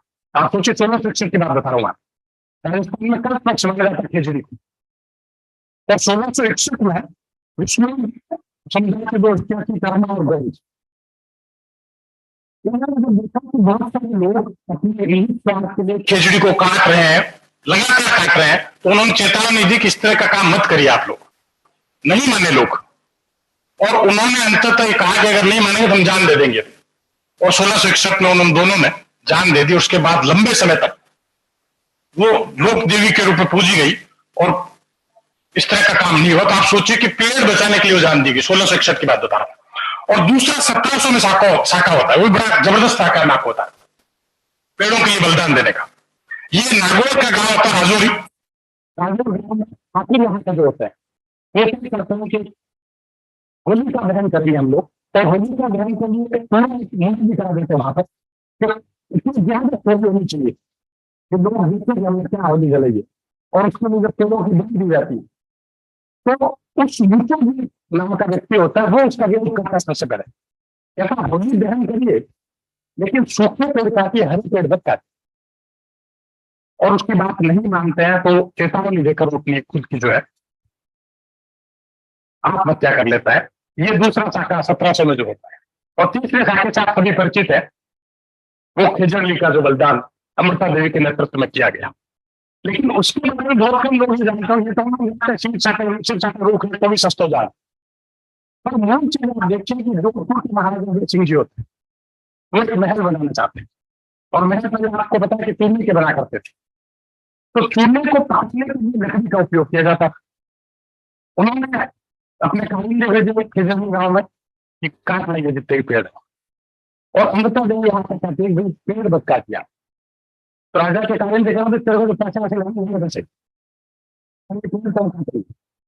बहुत खूबसूरत सी बात कहती है, दान ये लागे दान, ये लागे दान, तो किसी देश में रोक रहे तो भी सस्तो जा लोग दान को देते हैं ना, तो उसमें मुझे दाग लग रहा है, इसलिए वो तुम्हारा दान का मुझे नहीं चाहिए, मेरा सिर लो, तो मैं सोचती हूँ पेड़ के लिए कम है। और अमृता देवी निपट जाती है पेड़ से, जो उसको अमृता देवी शहीद काट देते हैं पेड़ को, उसके बाद उनकी पुत्री आती है उनको भी काट देता है। 363 जो है लोग अपना बलिदान देते हैं खिचड़ी के लिए। मैं आपको बता, ये तीसरा महत्वपूर्ण शाखा, इसके बारे में हम लोग सभी जानते हैं। और उसके देखिए में इस तरह की परंपरा होगी कि जो व्यक्ति प्रकृति का संरक्षण कर रहा है, जो पेड़ों के संरक्षण कर रहा है, उसको लोक देवता लोक देवी के रूप में पूजा जाएगी। ये राजस्थान की लोक संस्कृति है कि हम लोक देवता देखिए, किसी ने गाय की रक्षा की, किसी ने सांप की रक्षा की है, किसी ने किसी और जीव जंतु की रक्षा की है, तो उसकी उस रूप में पूजा की जाती है, जाती इकोलॉजिकल बैलेंस प्राप्त होता है। संतुलन की मिसाल मुझे लगता है इससे में कहीं भी नहीं होगी कि सभी जीव जंतु समान रूप से रहे, प्रकृति को किसी स्तर पर नुकसान नहीं हो, इस सोच के तहत राजस्थान की लोक संस्कृति पल्लवित और पुष्पित निरंतर रही है। तो उसमें मुझे लगता है हम लोगों को जानने की जरूरत है। दिखाने से सूरज सिंह जो है, सभी आश्चर्य करेंगे इस बात को लेते हैं। सूरज सिंह जो है उन्होंने एक कानून बना दिया उस समय में, गुनाहगार जब कोई खेजड़ी काटता है तो उसको इतना रुपए जुर्माना देना हो। रियासत के टाइम में पहले ऐसा कानून था, पेड़ काटने के लिए कानून बनाया गया। तो ये आप देखिए ऐसी परंपरा हम लोगों ने नहीं है। और नौ दुर्गा की पूजा लोग सभी करते हैं, आप जानते हैं। राजस्थान की लोक संस्कृति के मूल में जाइए, जो व्रत कथाएं होती है, पेड़ों पे जो अपन लोग कई बार देखते हैं, अभी भी परंपरा निभा रहे गाँव के लोग जो यहाँ जयपुर में है, वो किसी न किसी रूप में उस दुर्गा की औषधि है जो पौधे होते हैं उनका संरक्षण के रूप में पूजा करता है। और सारे नौ दुर्गा के रूप में औषधीय पौधे हैं, मैं उनका नाम नहीं बताऊंगा, आप लोगों को बहुत सारे पौधा। तो दुर्गा और तमाम जितने भी जो अपने लोग देवी देवता है, इसलिए हमने कहा गया गाँव वहां में गो, ये सब जानते इस बात। तो खेजड़ी का पक्ष मानी गई हमारे यहाँ कि उसका कैसे संरक्षण हो, पेड़ बचे रहेंगे तो जीवन बचा रहेगा। ये जो मूल दृष्टि रही है, और उसको जाम्बोजी आता है 15वीं शती में, जो संत जो है जाम्बोजी ने विष्णु संप्रदाय का पाठ किया, 20+9 विष्णुई, क्योंकि उस समय संख्या 20 से आगे 10 से आगे संख्या नहीं होती थी। संख्या नहीं होती थी उस समय, जैसे 1 BC 2 BC 3 BC, तो 20 कर दिया और 9 जो 3 29 की। मुझे तो नहीं लगता, मैं जब संस्कृति पे रमता हूँ मुझे भी लगता है कि हम लोग बुद्ध को याद करते हैं बहुत से स्तरों पर, कि सामने अपने बुद्ध ने धर्म से कठोर किया था। I think I almost very well this. कि कुछ अपने जो शिष्य बना के उनको संदेश दिया था बुद्ध ने, और उसके बाद वो धर्म प्रवर्तक के रूप में माना जाता है। मुझे लगता है राजस्थान में ठीक बुद्ध की तरह संरक्षण ढोल था, उसने संदेश दिया था ज्ञान के संरक्षण का, वो प्रकृति संरक्षण का धर्म प्रवर्तन कहता हुआ वो विष्णु संप्रदाय का सूत्रपात होगा 1485 में। वो ठीक वैसे ही मुझे लगता है जाम्बो जी ने नियम निर्धारित किए कि किसी भी रूप में जीव जंतुओं को नहीं काटा जाएगा, जीव जंतुओं की बलि नहीं दी जाएगी और पेड़ पौधे नहीं काटे जाएंगे। इसके लिए नियम निर्धारित किए थे, 29 नियम निर्धारित किए। वो आज भी प्रकृति के रूप में गांव में मनाए जाते हैं, आप सभी जानते हैं। और मैं तो कई बार आप लोगों ने छायाचित्र देखे होंगे, वो केवल देखने के लिए नहीं है कि वहां पर हिरण का छोटा बच्चा भी उसकी मां ने उसको दूध मांग पिलाती है, वहां पे विष्णु की ओर से पिलाती है। इससे बड़ा प्रकृति प्रेम कहीं मिलेगा नहीं आपको। और ये इसलिए कहा कि बुद्ध के रूप में इसलिए नहीं पूछेंगे कि हमने प्रकृति की परंपराओं को दुष्ट कर, अगर उसके मूल में जाते उस संस्कृति को सहेजने के लिए, अमलने के लिए हम लोग काम करते, तो मुझे लगता है कई बार कि जैसे बुद्ध ने धर्म प्रवर्तन किया था, ठीक वैसे रामदेव जी ने जो है प्रकृति के रूप में धर्म प्रवर्तन का जो कार्य यहाँ पर किया था, उसको मुझे लगता है उस रूप में देखने के लिए जरूरत है। राजस्थान में तो बहुत खूबसूरत सी बात कही जाती है, निर्भर मध्यम भवन निर्मल धर्म विशेष निर्मल मर्धर देश। यानी जल फल ये समय सुरक्षित रहता है, ये देश जो सुरक्षित रहेगा, तभी सुरक्षित रहेगा। और इसके लिए आप सभी जानते हैं पंचभूत क्षितिजल पावन गगन समीरा, ये हमारे पंचभूत तत्वों से शरीर बना है। और इसलिए दुहाई दी गई है लोक संस्कृति में भी ऐसे लोकगीत बने हुए हैं कि जल को अशुद्ध न करें, वायु को अशुद्ध न करें, और इन पंचभूत तत्वों को अशुद्ध करेंगे तो निश्चित रूप से जीवन संकट में पड़ जाएगा। ऐसे बहुत सारे अपने यहाँ पर जो है हो रहे हैं। तो कहानी बड़ी खूबसूरत सी आपको बता रहा हूँ, अच्छा कहानी है, दास्तानी में कहते हैं एक बार चार के निकाल बकरी बच्ची तो जवाब मिलता है हिंदी बच्ची, फिर मतलब समय गिनती हो मुझे लगता है जो आप बता रहे हो, फिर बारह में से अगर छह निकाल देंगे तो गिनती बचेगा, क्योंकि संख्या 14 की होती है, सारे में बीत गया उसमें से, तो फिर तो बचेगा नहीं बात होता है। तो सावन के बारे में बातें कही गई, सावन सुरंग कहा गया अपने लोक संस्कृति में। उसके पीछे निहित देखिए है कि जो वर्षा जल होता है उन 4 माह में इतनी शुक्ति करती रही हमारे यहाँ, उसको सहयोगी के लिए जितना राजस्थान में हुए कम पर मिली हुए मैं आपको छिड़काने का जोड़ है बहुत बड़ा से, उसको लोग देखने आते हैं अभी भी जो है। इस तरह से जोड़ बने हुए बहुत सारे। अभी मैं बिट्स पिलाने गया था लेक्चर देने के लिए, मैंने देखा रास्ते में इतने खूबसूरत से कुएं बने हुए वहां पर। आर्किटेक्ट के हिसाब से देखा जाए तो कई लोगों ने नहीं देखा तो लगता है कि यहाँ आके फोटोग्राफी करनी चाहिए। मैं आपको बहुत सारी जो बावड़ियां कुएं और जो परंपरा रही है अपने यहाँ पर, उसके पीछे गूढ़ निहितार्थ रहे हैं कि जो पानी 4 महीने में बरसता है उसको कैसे न कैसे सहेज लिया जाए, और ये सहेज लेंगे तो आगे का जीवन सुखमय रहेगा। और इसीलिए आप देखिए हमारे यहाँ पे ओरल की गोचर की मछली तालाब को बचाने की परंपरा रही है। गोचर जो होती है करने के लिए जगह रखी हुई, उसको कहीं इस्तेमाल नहीं करता, गोचर भूमि का रूपांतरण नहीं होता है। 19 के हम लोग किसी भी का रूपांतरण तो कर लेते हैं, लेकिन गोचर नहीं होता है। बना हुआ तो 20 लोग जाया करते थे बीकानेर से हम लोग काली माता के दर्शन करने के लिए। तो मुझे लगता था बस से जब बाहर जानते थे कि लंबा समय ऐसा होता था जिसमें सूखा ही सूखा, और वहां कोई पेड़ नहीं कटा होता था लेकिन सूखे पेड़ होते थे। बाद में पता चला कि ये ओरण है वहां पेड़ सूख भी जाता है तो उसको काटते नहीं है लोग, क्योंकि वो आरक्षित वन होता है। ये ओरण सभी राजस्थान के इलाकों में मिलेंगे आपको, वो देवी देवता के नाम पर आरक्षित कर दिया जाता है वन। वहां अपने आप स्वतः अगर लकड़ियां गिर जाती है गिर जाते हैं, उसका उपयोग लोग करते हैं, लेकिन ये मानते हैं कि वहां से कोई चीज काटे नहीं है, इसलिए वो वन आज भी सुरक्षित रहे। मैं आपको बता, और जहां जहां संस्कृति का लोग हुआ ओरण की, वहां आप देखिए कि पेड़ पौधे खत्म हो गए, पेड़ पौधे खत्म हो गए। देख लीजिए आप राजस्थान में से पेड़ों की झुरमुट पर जाएंगे तो आपको तापमान कम नजर आता है गर्मी में, लेकिन जहां पेड़ तापमान ज्यादा मिलेगा।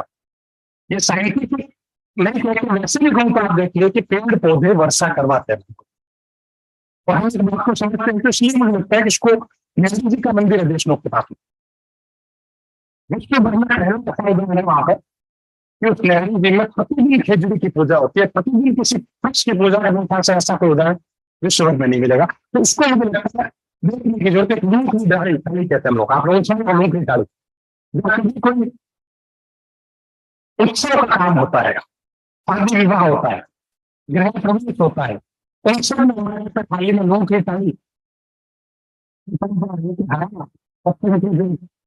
है ना वो डाल दी जाए। और इससे भी बड़ी बात एक और होते हैं आपको,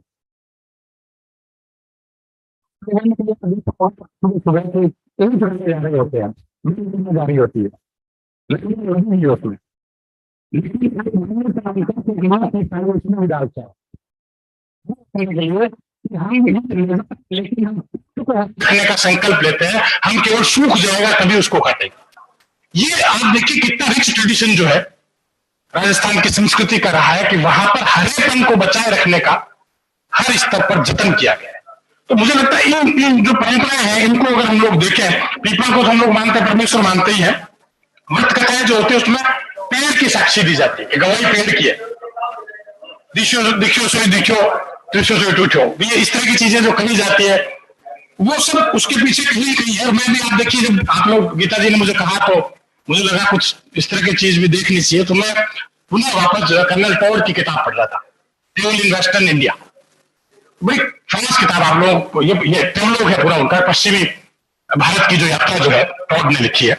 लेकिन मैं टॉड का जिक्र इसलिए कर रहा हूं कि टॉड ने इस यात्रा वर्णन में इतनी राजस्थान की संस्कृति को जिया है लिखने में। आप सोचिए, वो टॉड जो है ऐसी ऐसी परंपराओं के बारे में बता रहे हैं वहां पे। वो कहते हैं कि मैं एक बार शहद लेके गया यहां से, जो अरावली से जो है, और शहद हमारे यूरोप में भी खूब होता है, लेकिन वो जो शहद लेके गया इतना स्वाद वाला कि वैसा स्वाद मैंने जिंदगी में कहीं नहीं देखा। वो केवल अरावली में शहद मिलता है, इसलिए कि वहां पर जीव जंतु की रक्षा करते हुए शहद एकत्र किया जाता है लोगों द्वारा। और बनवासी नदी की उन्होंने बात की है, एक बहुत छोटी सी कहानी उन्होंने कही है कि मैंने एक कहानी सुनी कि भीलनी की कहानी, की भीलनी जो है स्वच्छंद वहां पर जो है विचर रही है, और अचानक देखती है कि एक आदमी उसको देखने लग गया है, और झरने से आग्रह करती है कि मुझे तुम अपने अंदर समाहित कर लो, और झरना उसको अपने अंदर समाहित कर लेता है। वो बनवासी नदी हो जाती है। वन की आशा नदी को कहा गया है। आप सोचिए कितनी खूबसूरत व्यंजन है उसमें। वनवासी मतलब वन की जो आशा है वो नदी है। इसलिए आप देखिए आज भी राजस्थान में नदियां, कई बार कोई दिखाएगा आपको सर ये नदी, आपको नदी का पानी का है, वो नदी बारावासी नदी नहीं है। वो जब बरसात होती है तब बहती है वो नदी, लेकिन वो संरक्षित है वो नदी आज भी। ये जो परंपरा राजस्थान की रही है, मुझे लगता है उसको सहेजने की, उसको तो उसकी तरफ देखने की जरूरत है। इसलिए आड़ू के बारे में भी कहा उन्होंने कि आड़ू जो है बादाम के रूप में उगाया जाता है। ये कितनी बड़ी चीज जो कही है। जंगल की आग से पूरा वन नष्ट नहीं हो जाए, इसकी भी तरकीब जो है उस जमाने में आजादी से भी पहले गांव के लोगों ने ढूंढ ली थी। तो जब आग जगाते थे तो ऐसा जतन करते थे कि उनकी जगह आग से पूरा जंगल नष्ट नहीं हो जाए। तो ये लोग ये हमारे यहाँ पे लोग कहावत है कि जहाँ जल है वहीं ईश्वर वास करता है।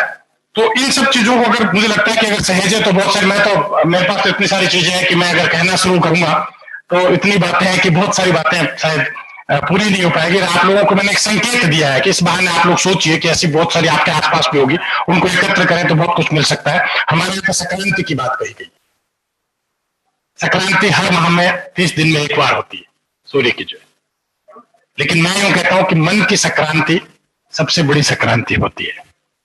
तो आज इस अवसर पर मैं मन की संक्रांति का आह्वान करता हूं कि हम लोग कैसे न कैसे जो लोक में जुड़ी परंपराएं हैं, जो लोक की हमारी संस्कृति है, उसको सहेजने का जतन करेंगे तो निश्चित रूप से बहुत आगे तक हम लोग जाएंगे। ये इतना विषय इस पर अगर मैं बात करूँ तो मुझे हो सकता है, लेकिन इस पर फिर कभी और बात करेंगे। आप लोगों ने मुझे बुलाया, सुना, इसके लिए बहुत बहुत आभार।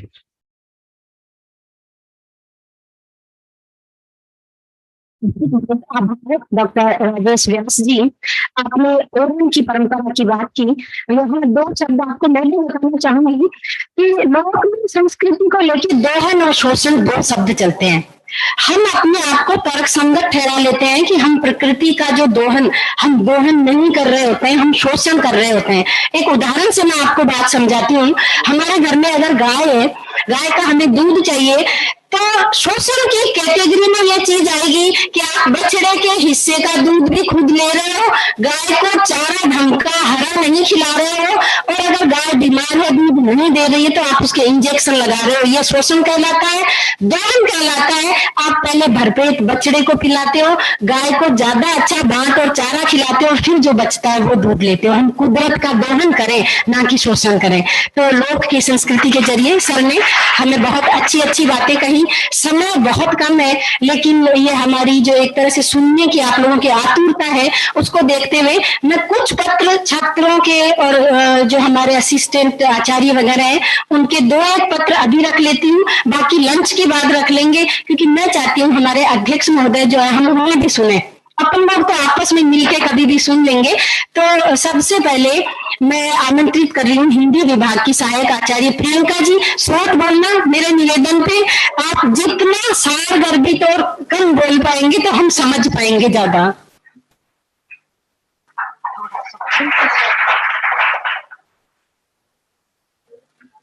सम्मानीय मंच, यहाँ पधारे सभी गणमान्य अतिथि, मेरे साथी और विद्यार्थी, शोध छात्र, मुझे निर्देश दे दिया गया है कि जितना संभव हो कम बोलूं, लेकिन बात इतनी ज्यादा है, उसे कम मैं कितना कह पाऊंगी, मैं कोशिश करूंगी। अथर्ववेद की पृथ्वी सूक्त में कहा गया है, माता भूमि पुत्रो अहम पृथिव्या। हमारी माता भूमि है और हम उसके पुत्र हैं। पुत्र का दायित्व होता है अपनी माता की देखभाल करना, लेकिन मनुष्य की बढ़ती हुई लिप्सा, मनुष्य का बढ़ता हुआ लालच, उसने अपनी माँ को किस स्थिति में लाके छोड़ा है कि हम आज यहाँ सेमिनार करने के लिए मजबूर हुए हैं।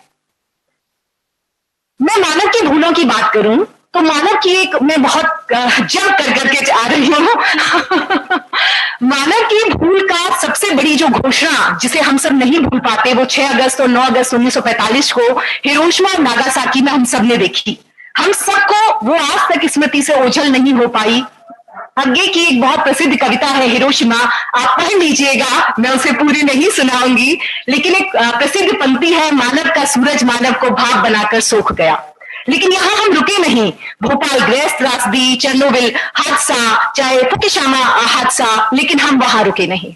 हिंदी साहित्य में उपन्यासकारों ने उस मानव मन की चेतना को, उस मानव मन के दर्द को उकेरने की कोशिश की। मैं कुछ कुछ उपन्यासों के बस नाम भर गिनाना चाहूंगी। नासिरा शर्मा का एक बड़ा प्रसिद्ध उपन्यास है कुइयां जान। जैसा कि नाम से ही हमें प्रतीत होता है कि जो हमारी कुइयां, यानी जो हमारी नदी है, जो टांके हैं, बावड़ी हैं, उनको बचाने के लिए क्या प्रयत्न किए जाने चाहिए। एक IAS परिवार कैसे उनको बचाने के लिए प्रयत्न करता है, लेकिन हम जब तक सभी सामान्य जन उसमें शामिल नहीं होते, यह पूरा नहीं हो पाएगा। बस मैं इतना इंगित करना चाहूंगी। पहाड़ों की दुर्दशा हम सब देख ही रहे, हम सब पर्यटन के लिए जाते हैं। शांता कुमार जो हिमाचल प्रदेश के मुख्यमंत्री रहे, उन्होंने एक प्रसिद्ध अपना उपन्यास लिखा वृंदा, जिसकी भूमिका में वो लिखते हैं कि जब भयंकर बारिश होती है तो उसे पहाड़ों में कहा जाता है बादल फटना। मैंने कुछ बूढ़ों से पूछा तो वो आपस में बात कर रहे थे कि पहले ऐसी कोई घटनाएं नहीं हुआ करती थी, आजकल ऐसा हो रहा है, क्योंकि हम विकास के नाम पर पेड़ों को काट रहे हैं और पहाड़ों को काट रहे हैं। पहाड़ आकर जब नदी के रास्ते में आते हैं तो नदी एक दिन खुद ब खुद अपना रास्ता साफ कर लेती है और उस रास्ते में आने वाले लोगों को भी साफ कर देती है। हम उसे प्रकृति का आर्तनाद कहते हैं, लेकिन वास्तव में प्रकृति हमें बता रही होती है कि मेरा रास्ता मत रोकिए। इसी तरह से इसी तरह से पहाड़ के जीवन पर कुछ और जो उपन्यास लिखे गए हैं, भालचंद जोशी का प्रार्थना में पहाड़, एफआर हरनोट का हिडिंब और सुभाष पंत का पहाड़ छोड़, जैसा इनके नामों से इंगित है, हम लोगों ने पहाड़ चुरा लिए हैं। दूसरी एक बड़ी महत्वपूर्ण बात, दो चीजें और इंगित कर देती हूँ जो बड़ी महत्वपूर्ण है। हम खनन के नाम पर जो अपनी प्रकृति का दोहन कर रहे हैं, शोषण कर रहे हैं, मैंने उसका अंतर हमें समझा ही दिया है। हमारी राज्यसभा सांसद है महुआ माजी, हम सब उनके नाम से परिचित हैं, बड़ी ही विद्वान लेखिका हैं। उनका एक प्रसिद्ध उपन्यास है मरंग गोड़ा नीलकंठ हुआ, नीलकंठ होना यानी जहर से गला डूब जाना।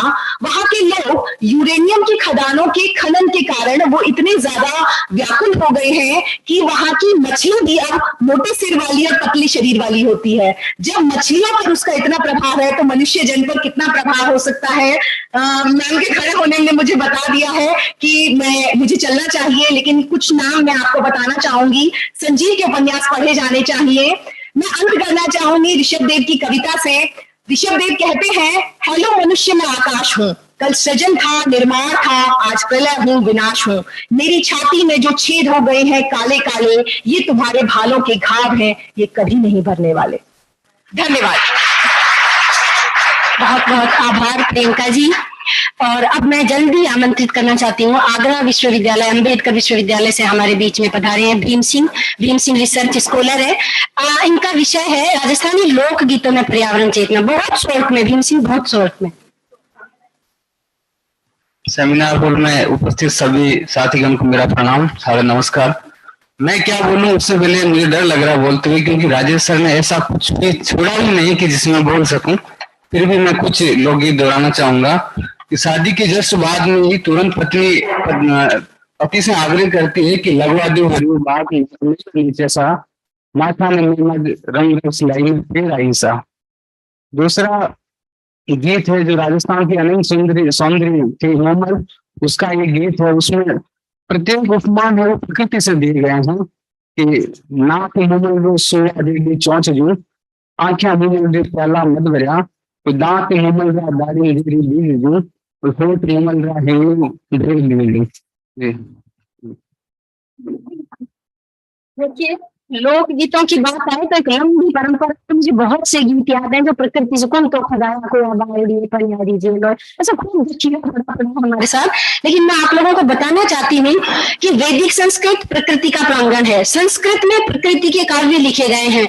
आगे चल करके प्राकृत, पाली, अपभ्रंश, राजस्थानी, आज की खड़ी बोली सब में प्राकृतिक चेतना भरी पड़ी है। चेतना तब है जब लेखकों में थी, उनके जीवन के आचरण में थी। अपभ्रंश में प्राकृतिक चेतना किस तरह से है, इसको लेके सोनिया पांडे को आमंत्रित करती हूँ। तो मैं बहुत जल्दी में, और अपभ्रंश वाले हिंदी के उदाहरण नहीं देगी।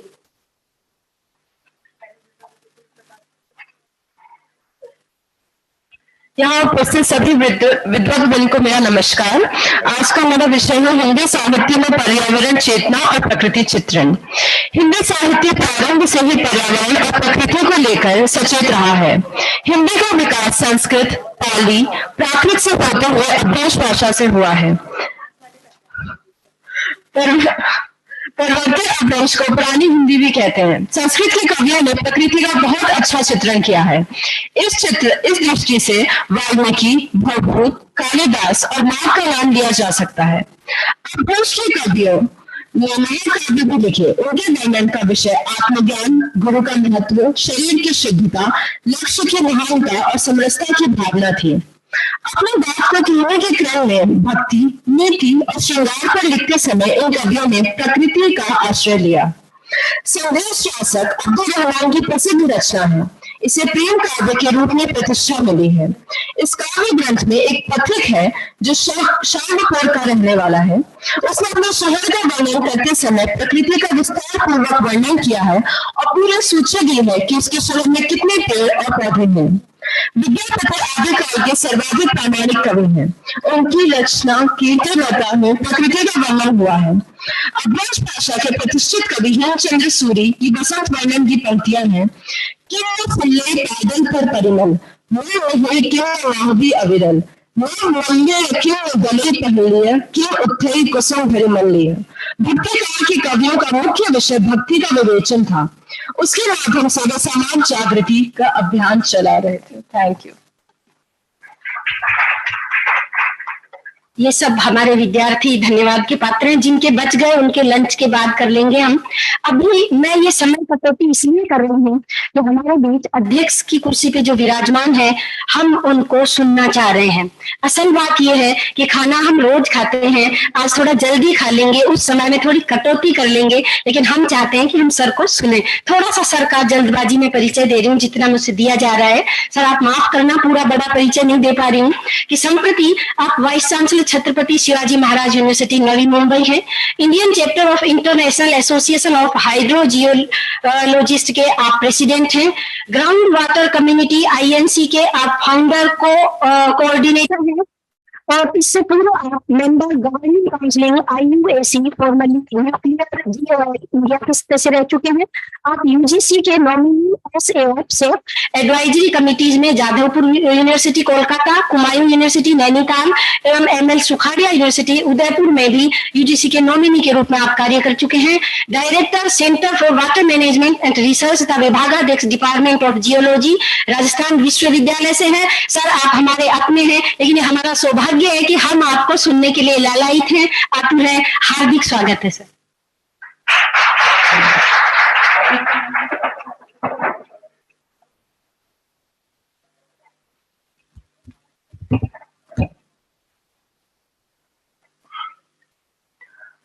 आप सभी को नमस्कार। मेरे लिए बहुत खुशी की बात है कि मैं अपने घर में मैं इस प्रांगण में 35 साल से ज्यादा समय बिताया हूँ और जो भी हमारी उपलब्धि है, जो भी काम करने का मुझे मौका मिला यहाँ पर, उसने मुझे राष्ट्रीय और अंतर्राष्ट्रीय स्तर पर एक पहचान बनाने में काफी मदद किया। मेरा जो क्षेत्र रहा है वो पर्यावरण और का रहा है, और विशेषकर मैं ग्राउंड वाटर से जुड़ा रहा हूँ।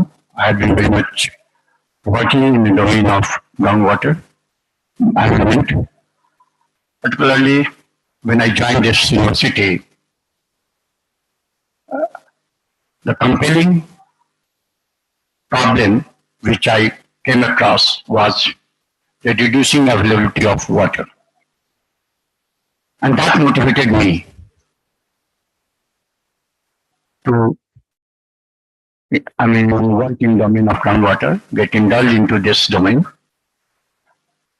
And since then, I worked along with my students, more than 25 students. They have completed their PhD in the domain with me in my supervision. So I'm very happy that I'm getting an opportunity to speak in this session. And particularly, I'm happy with the theme of the conference, Environmental Edification, everywhere for everyone. Really, this is quite appealing. And these days, I'm really working for it. Of course, we worked in the scientific domain. We had a geologist, and I did a lot of work in the 14 river basin. That is not a perennial river basin. I should tell you that rivers are three types, One is a perennial, where you get water for all the year, like Chambal, Mahi, and the other rivers which are seasonal, where you get water, which get, such river basin which get activated during rainy season. We call it seasonal river also, but the scientific nomenclature is ephemeral. So we have 14 ephemeral basins in Rajasthan, and they get activated during rainy season. So, I thought to make a presentation on groundwater management towards sustainability of our environment. But since lunch is waiting for you, most of you are hungry, and I learned much this morning. I heard so many speakers. Well, I heard Vyas, quite, it was a good experience for me to, understand Rajasthan in a very different perspective as far as the environmental issues are concerned in Rajasthan. So, but you see, the water is not a water issue, not in water is the basis of all activities. You see, if you are sitting here, you see around yourself. What is environment? That is your ambience. Okay?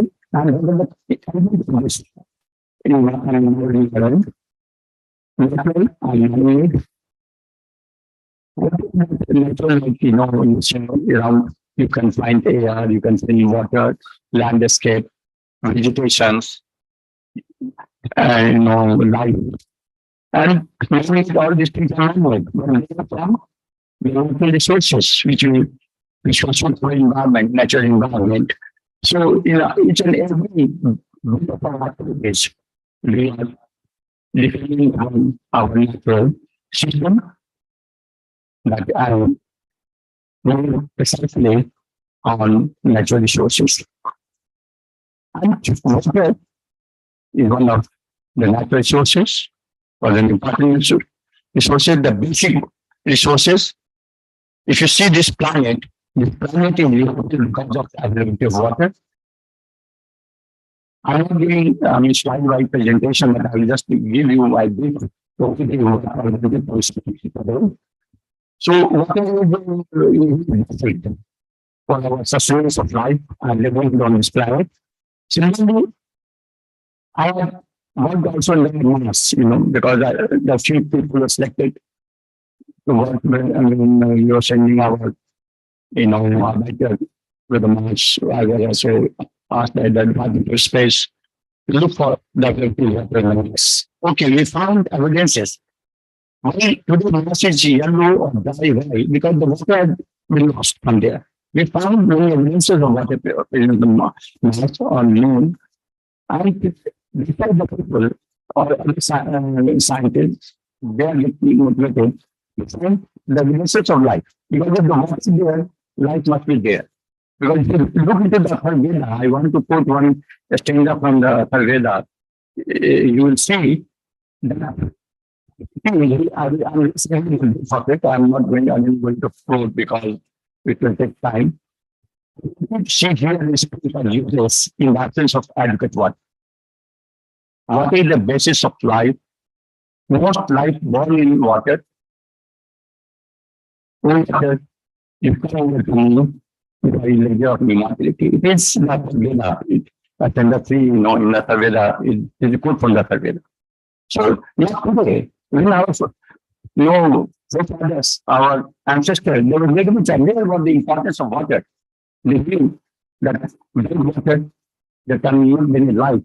If you look into the evolution of civilization, you will find that most of the important civilization, rather all civilization, even if you talk about the Indus Valley civilization, you talk about the Euphrates civilization, if you talk about the Nile civilization, talk any civilization, all they not along the river basis.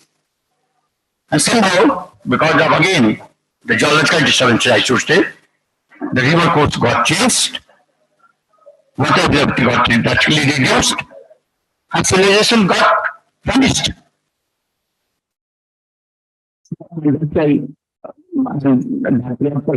It speaks about it. There are various evidences of civilization that developed along the river basin. Like even to the groundwater, we are talking about the groundwater. Because they have this, the river water is surface water. Most of when in school days, that water which we are getting, it is through a cycle, which is called delta or motorcycle or ambulance cycle. Okay. And whatever we are getting on this planet, it is through precipitation. Either solid precipitation called it's not or rainfall. Okay. And finally, we are getting only of water. Every year, we are getting this much of water. And when it falls on the surface, the water gets partitioned, that as a part of the water cycle.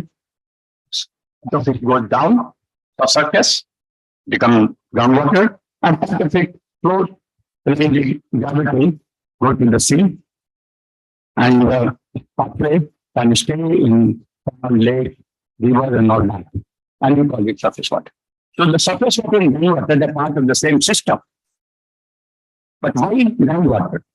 Because if you see the total water distribution on the globe, you will find that only 2.7% water is water.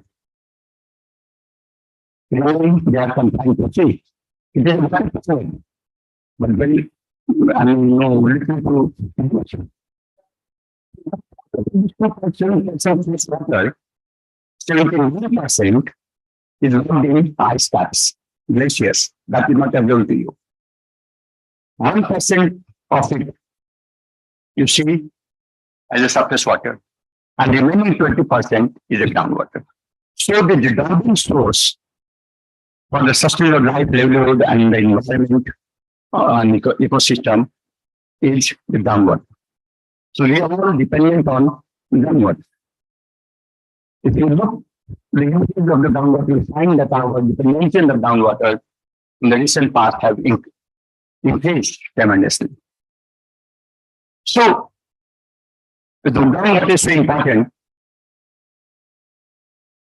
why not we should work for it? Because we know that over the years, the ground, there are certain challenges which groundwater is facing.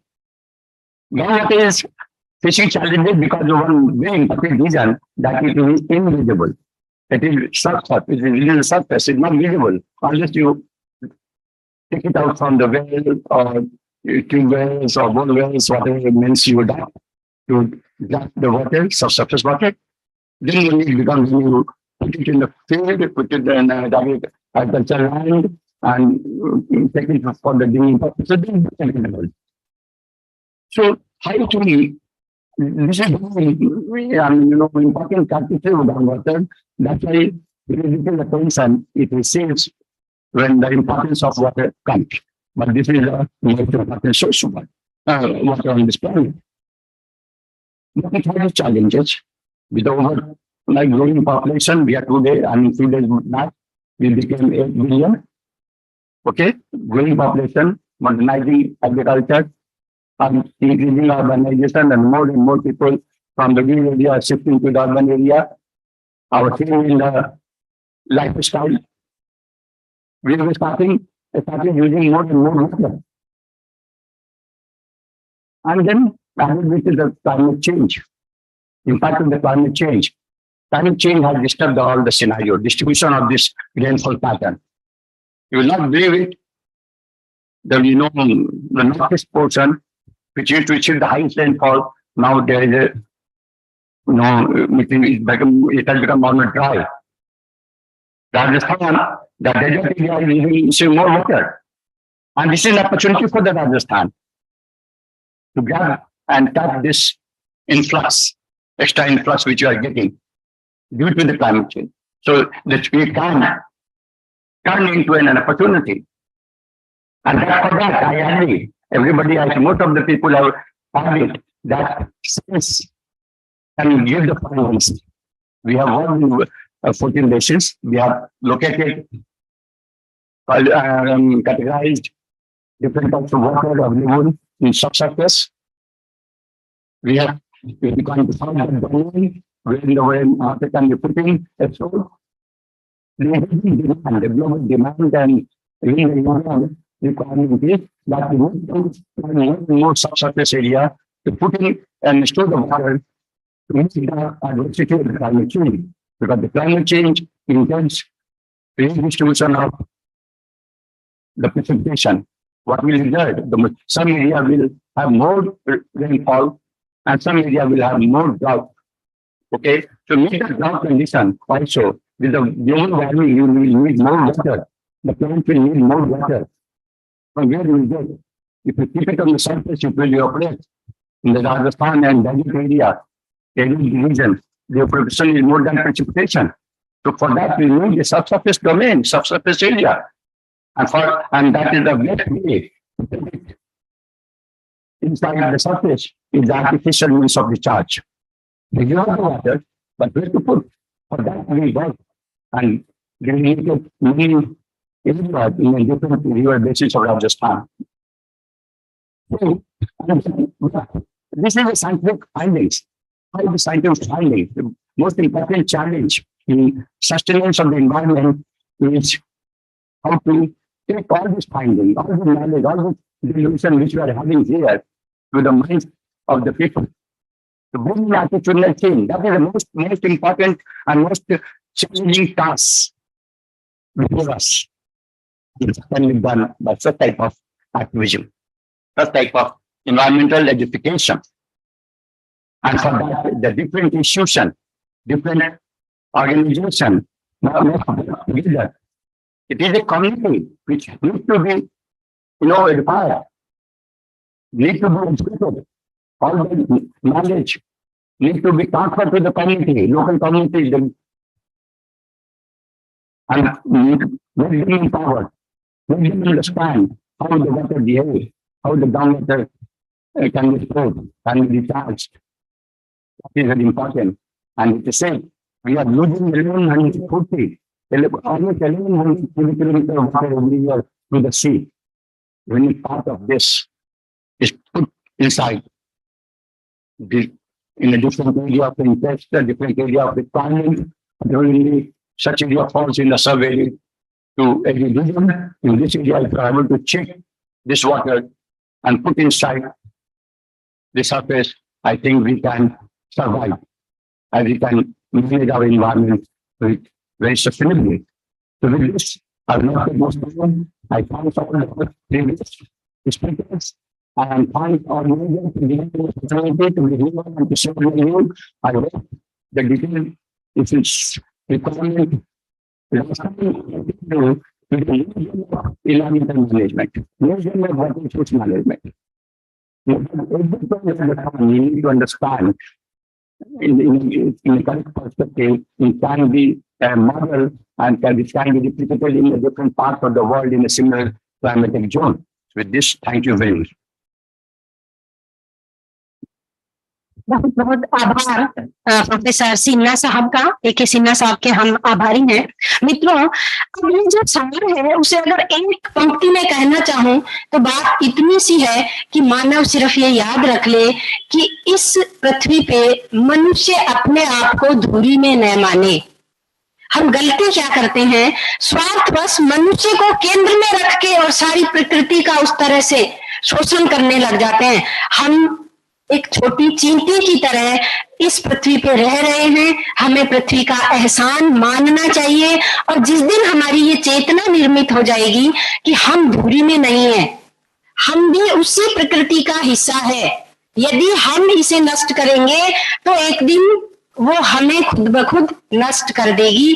तो हमारी चेतना जो है वो वस्तुतः प्रकृति के साथ सामंजस्य वाली होगी, और जब तक सामंजस्य वाली नहीं होगी तब तक आप लाख युद्ध करते रहिए, उनके परिणाम भुगतते रहिए, खुद भी नष्ट होते रहिए, कुदरत को भी करते रहिए, वो चेतना विखंडित चेतना होगी। तो आप सबका धैर्यपूर्वक सुनने के लिए बहुत बहुत धन्यवाद। अब मैं विधिवत इस सत्र की यही समापन की घोषणा करती हूँ। धन्यवाद।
एक minute.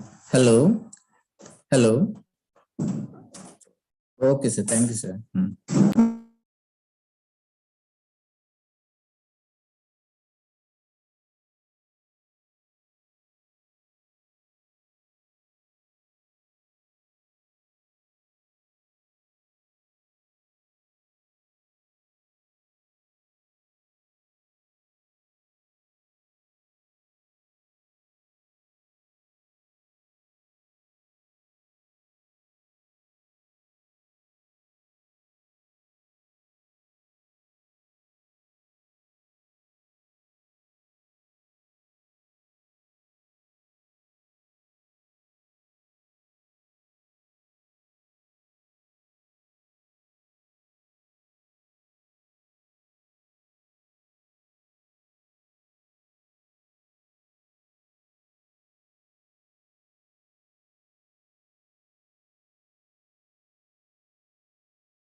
afternoon, one and all.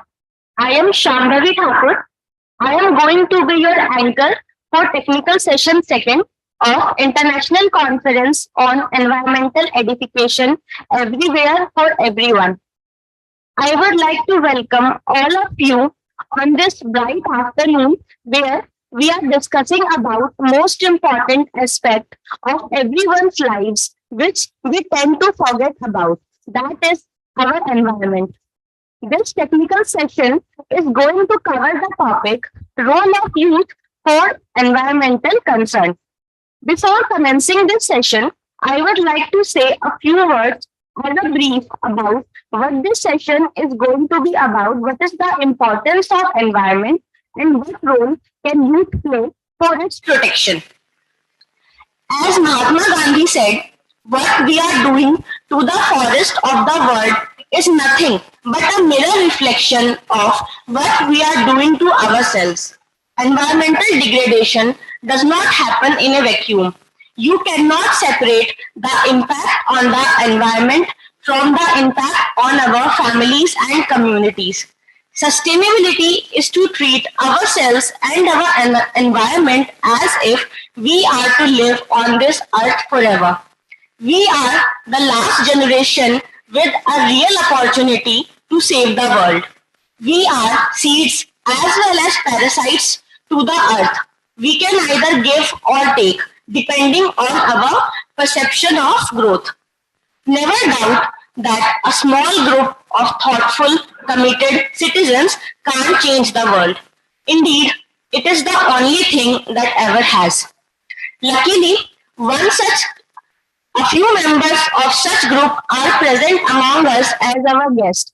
And as our tradition, अतिथि देवो भव, अर्थात मेहमान हमारे लिए ईश्वर का प्रतीक होता है और ईश्वर के आगमन पे सबसे पहले हम उनका स्वागत करते हैं.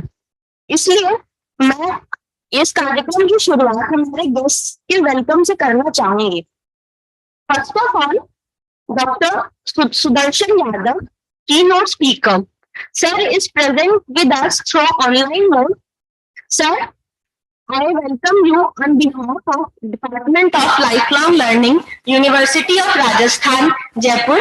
Thank you for being here and taking your precious time out for us. Now next, for welcoming Dr. R.K. Taylor, our respected invited speaker, I would like to invite Dr. Ram Dayal Chaudhary on stage and request him to welcome our guest with shawl and shrifal.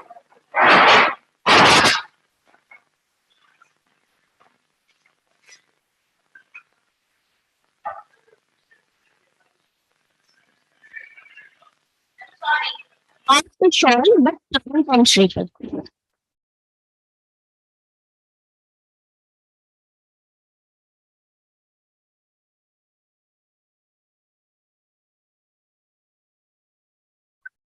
Ram Dayal sir, Dr. Shiv Prasad Tumu is doing the welcome.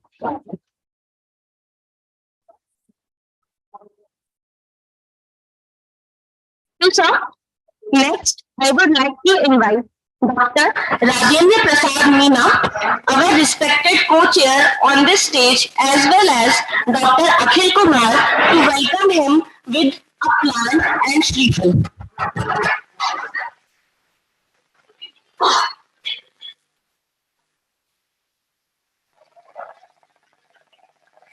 No correction, Dr. Deepika Meena is going to welcome sir.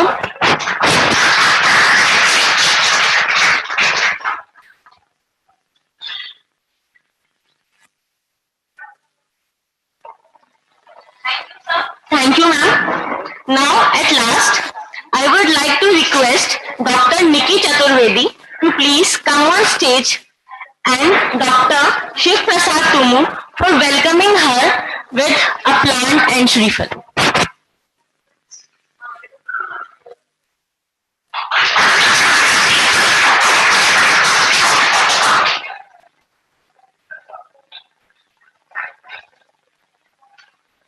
Thank you, sir. Thank you, ma'am. Next, we have a theatrical performance from students of School of Drama, Rajasthan College regarding environmental protection. I would like to invite all the students to please come and arrange themselves. And I would like to request all of you to please have a round of applause for these students.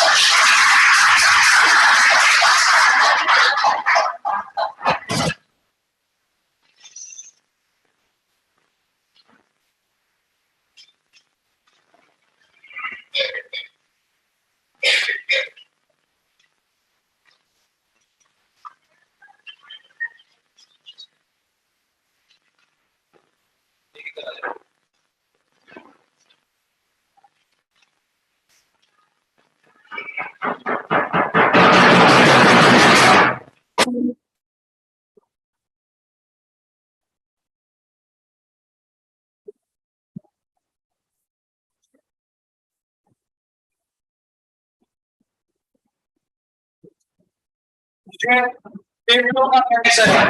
हानिकारक गैसों ने मेरे फेफड़े खराब कर दिए।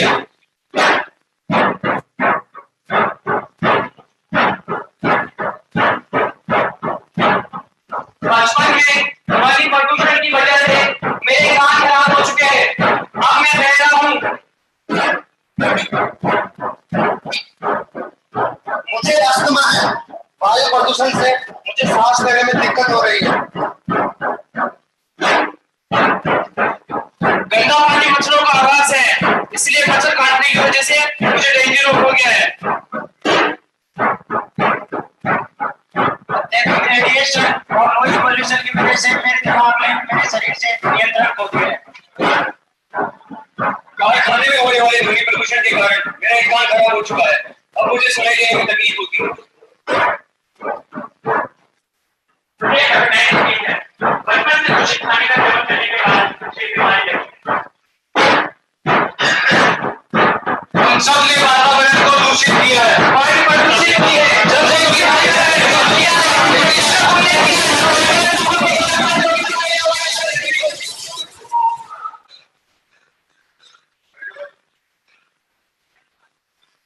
क्या वो बेटा कर रहे? इतने घबराए क्यों? सर ये लोग ऐसे कैसे हो गए? प्रकृति के साथ में संतुलन न बिठाने की वजह से। मतलब इंसान ने हमेशा प्रकृति के विकास के नाम पर विनाश ही दिया है। जैसे कि पोल्यूशन, उसी से इतनी भयानक बीमारियां उत्पन्न हो रही है और ग्रसित हो रहे हैं। अगर सर ऐसा ही चलता रहा तो क्या हमारा आने वाला कल कैसा होगा? बहुत दुखद, भयानक। चलो मैं तुम्हें प्रदूषण के प्रकार और उनसे होने वाले दुष्परिणामों के बारे में बताता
हमारे वातावरण को इतना प्रदूषित कर रहा है जितना आप सोच भी नहीं सकते। इसी धुएं में मौजूद खतरनाक गैसें जैसे कार्बन डाइऑक्साइड, कार्बन मोनोऑक्साइड और सल्फर डाइऑक्साइड जब श्वास के द्वारा हमारे शरीर में पहुंचती है तो अपने साथ न जाने कितनी फेफड़ों और हृदय से जुड़ी बीमारियों को अपने साथ लाती है। और अगर इसी तरह चलता रहा तो इसका अंजाम बहुत बुरा होगा। तो अब ये हमारी जिम्मेदारी बनती है कि हम इस पृथ्वी को प्रदूषण से मुक्त करें।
आराम से नीचे जाने दीजिए, मच्छी अच्छे अच्छा से फंसेगा। हाँ ठीक है, खींचिए, जोर लगा के खींचेगा। बहुत तगड़ा हाथ फंसा है यार है। आगे आगे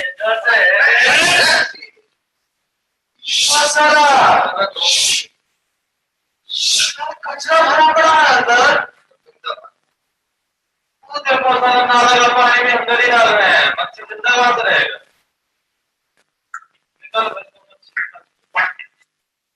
ए भैया ये कहाँ गए तो तुम?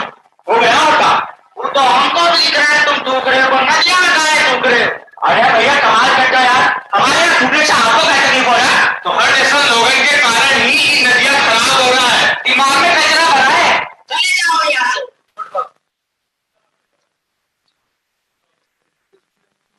हमारी धरती पर 3% जल ही है जो पीने योग्य है। अब इसे सुरक्षित रखना हमारी जिम्मेदारी है।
ये सब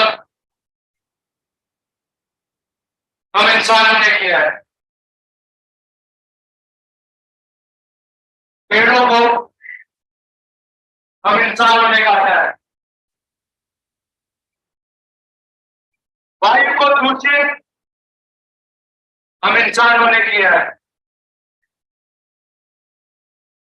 चिड़ियों की चहचहाहट हम इंसानों ने बंद करी है।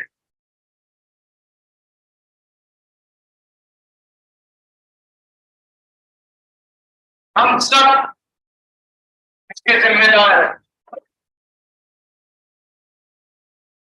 हमें वायु को दूषित होने से रोकना होगा, जिससे हम बीमारियों से बच सकें। डेंगू रोग से बचने के लिए अपने आसपास गंदा पानी इकट्ठा ना होने दें और अपने आसपास के वातावरण को स्वच्छ रखें। आज पृथ्वी पर मनुष्य की संख्या तेजी से बढ़ती जा रही है, लेकिन वहीं दूसरी तरफ पेड़ पौधों और अन्य जीव जंतुओं की संख्या में तेजी से गिरावट आ रही है। ये हम सबके लिए बहुत बड़ा चिंता का विषय है। हमें ध्वनि प्रदूषण नहीं करना चाहिए। ध्वनि प्रदूषण की वजह से हम इंसानों को कई प्रकार के मानसिक रोग होते हैं। खाने को दूषित होने से बचाने के लिए हमारे लिए सबसे ज्यादा जरूरी है कि हम हमारी मिट्टी में प्राकृतिक खाद का उपयोग करें और रासायनिक पदार्थों का उपयोग जितना हो सके उतना कम करें, ताकि हमारी मिट्टी उपजाऊ और पौष्टिक रहे। ग्लोबल वार्मिंग एक ऐसा विषय है जिसके ऊपर आज हर इंसान को सोचना चाहिए, क्योंकि इससे ध्रुवों पर जमी बर्फ तथा पहाड़ों पर जमी बर्फ निरंतर रूप से पिघलती जा रही है, जिससे समुद्री जल स्तर भी बढ़ता जा रहा है। ये बहुत बड़ी समस्या है। हमारा भविष्य हमारे अब हमारा भविष्य अब हमारा भविष्य और हमारा भविष्य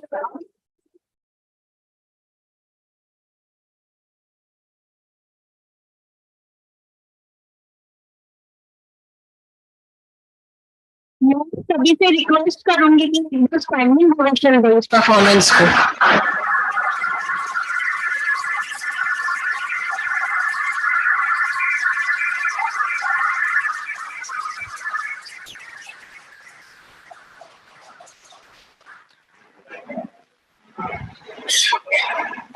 वाकई में इस नाटक का एक रोंगटे खड़े कर देने वाला था।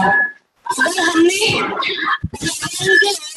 अपने नहीं किया, हमने हमारी प्रकृति के बारे में सोचना नहीं चालू किया, तो वो समय दूर नहीं जब हमारे पास प्रकृति के नाम पर कुछ बचेगा ही नहीं। Now, it is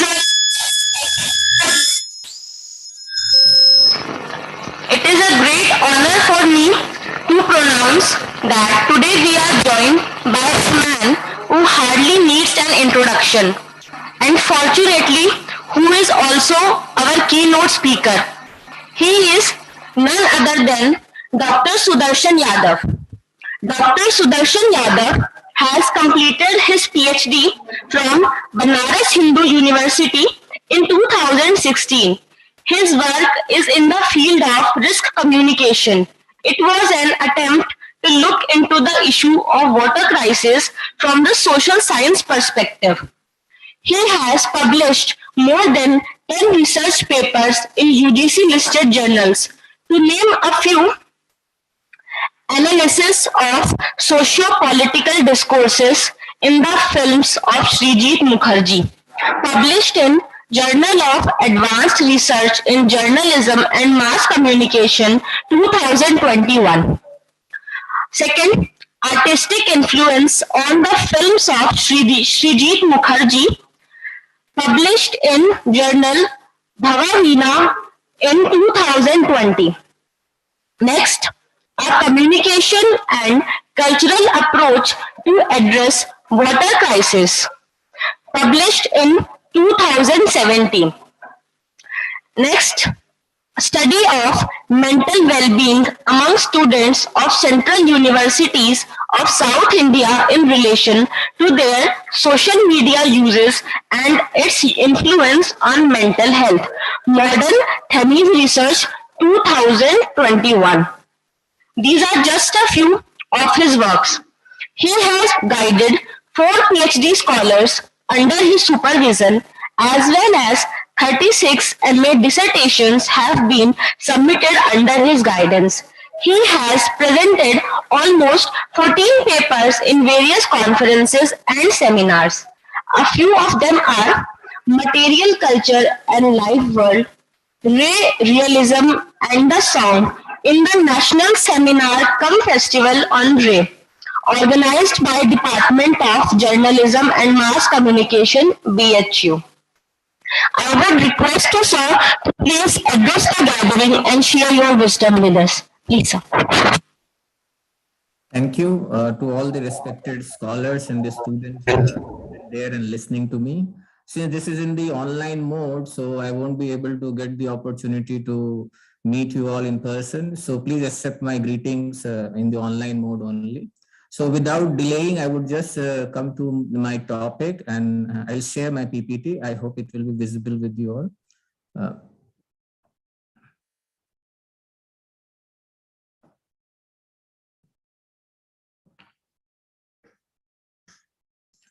Is it visible?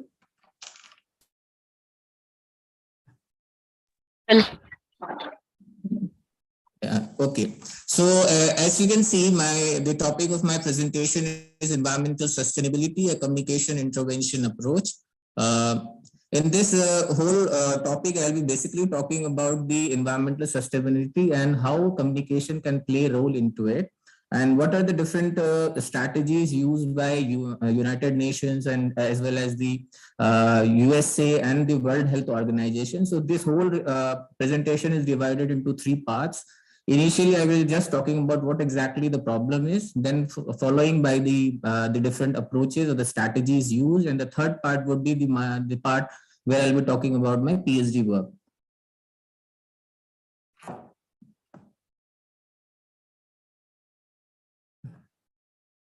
Second slide is visible.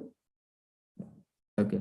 So when one hears the term environment or ecology, people view with the restrictive prism of science or protecting it with the limited view of planting trees only.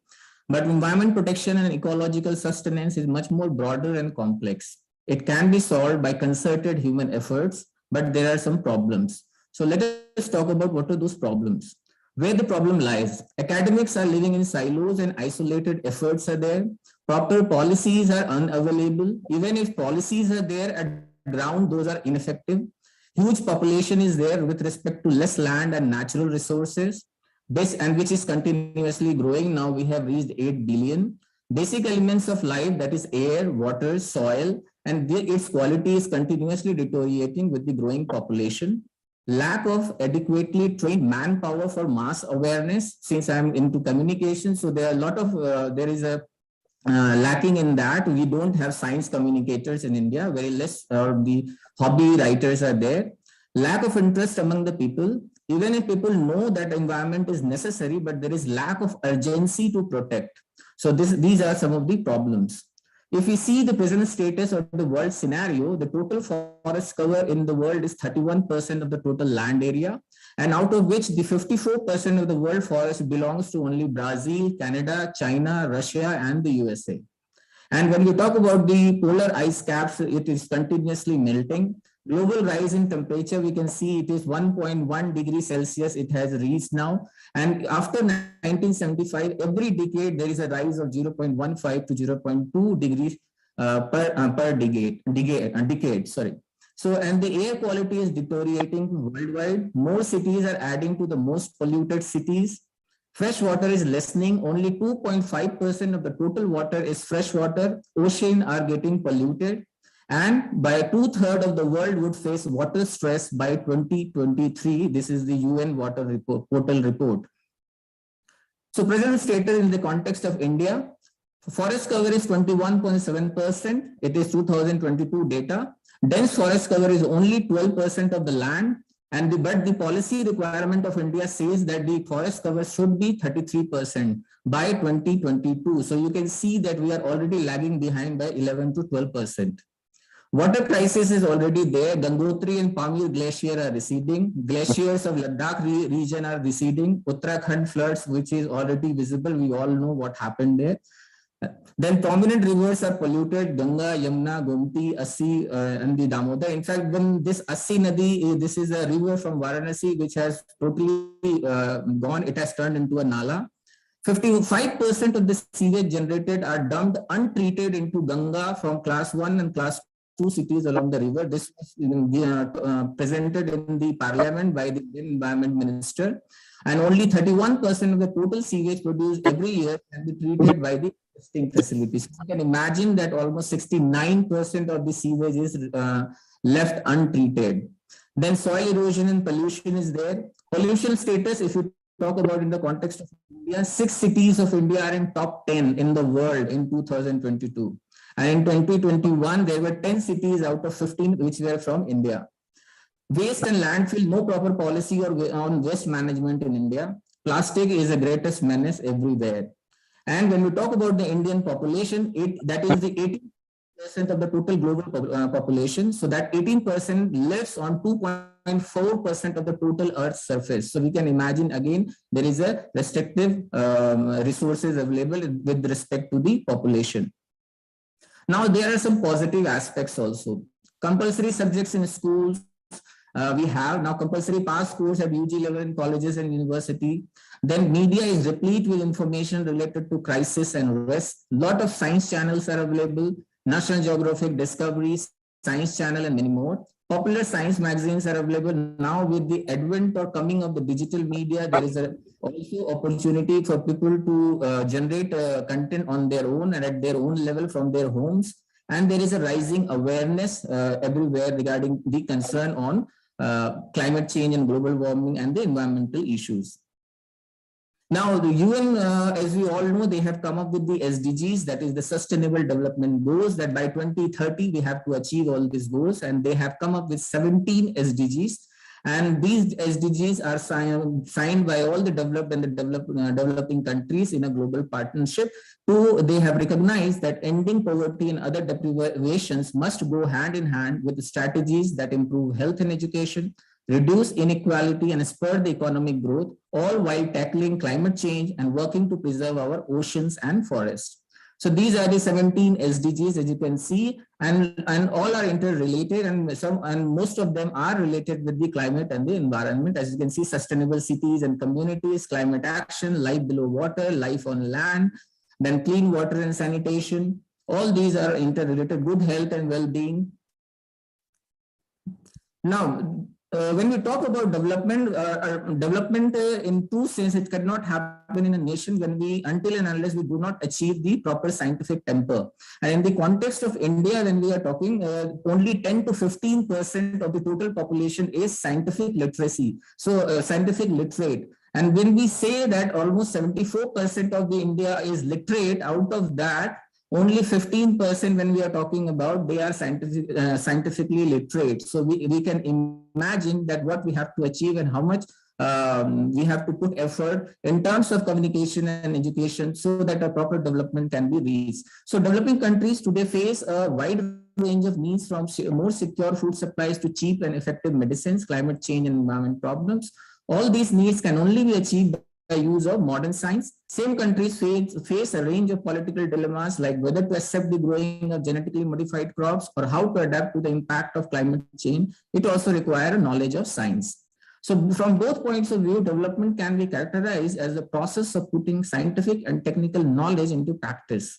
Building the capacity to absorb and make use of scientific and technical knowledge must be placed at the heart of the development aid efforts for achieving their goals.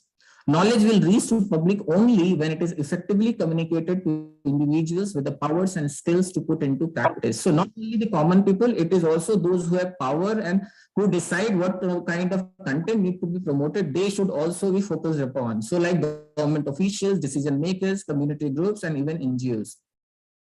So when we talk about formal education, it has a key function, but so does the informal education provided through the media. And after the coming of the ICT, that is information and communication technology, it has It has become, it has an important role to play in this process by reducing or eliminating the non-production cost of communicating knowledge about science and technology. So usually having this establishment, one-time establishment of ICT, and through which we can communicate to larger audience, even to in the rural areas and in schools and colleges and everywhere. So when we talk about formal education or informal education, the environmental education becomes very important. When we say, so let us know what exactly is environmental education. Environmental education is a process that allows individuals to explore environmental issues, engage in problem solving, and take action to improve the environment. As a result, individuals develop a deeper understanding of environmental issues and have the skills to make informed and responsible decisions. The components of environmental education are awareness and sensitivity to the environment and environmental challenges. So first of all, make people aware and sensitive, knowledge and understanding of the environment and environmental challenges. Further, you understand that what you have to do and how, or what kind of problems are there, attitudes of concern for the environment and motivation to improve or maintain an environmental quality. Now there is it is talking about attitude change. Then skills to identify and help resolve environmental challenges, participation in activities that would lead to the resolution of environmental challenges. So now it is talking about towards the end action. So when we talk about environmental education, it is much more than the information about the environment. At time we all talk about that we must reach to the masses and inform them, but environmental education is much more than the environment, only providing information regarding the environment. So environmental education increases the public awareness and knowledge of environmental issues, does teach individuals critical thinking. Critical thinking is very important. Just now we had this play in front of everybody. It was presented, and there they talked about that what kind of problems we are facing right now and what kind of problems we can face in future. So it is helping people to think critically that yes, we have to do something.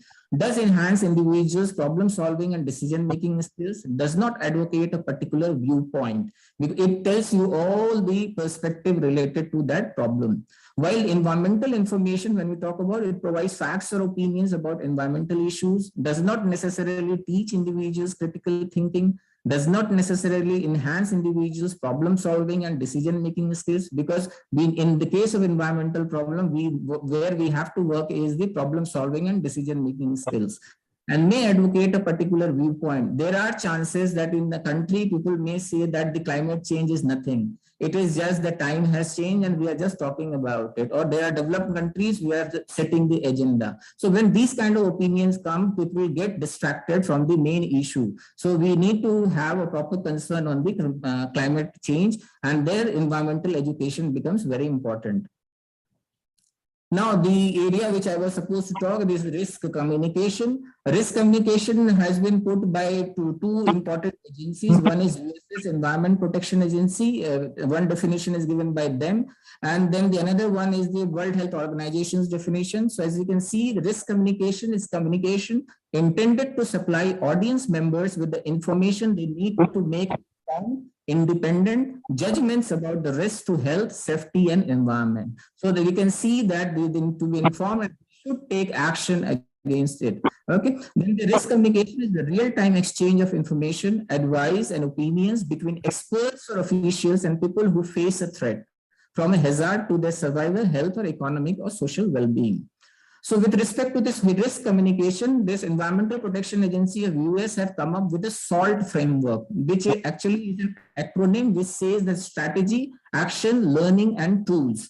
So together, when we use these 4 steps, that it provides a research-based approach and best practices for communication. And among all these things, these 4 steps, the most prominent step is the strategy. You have to decide that what exactly you have to do and how you have to do, and where you will be needing what kind of communication.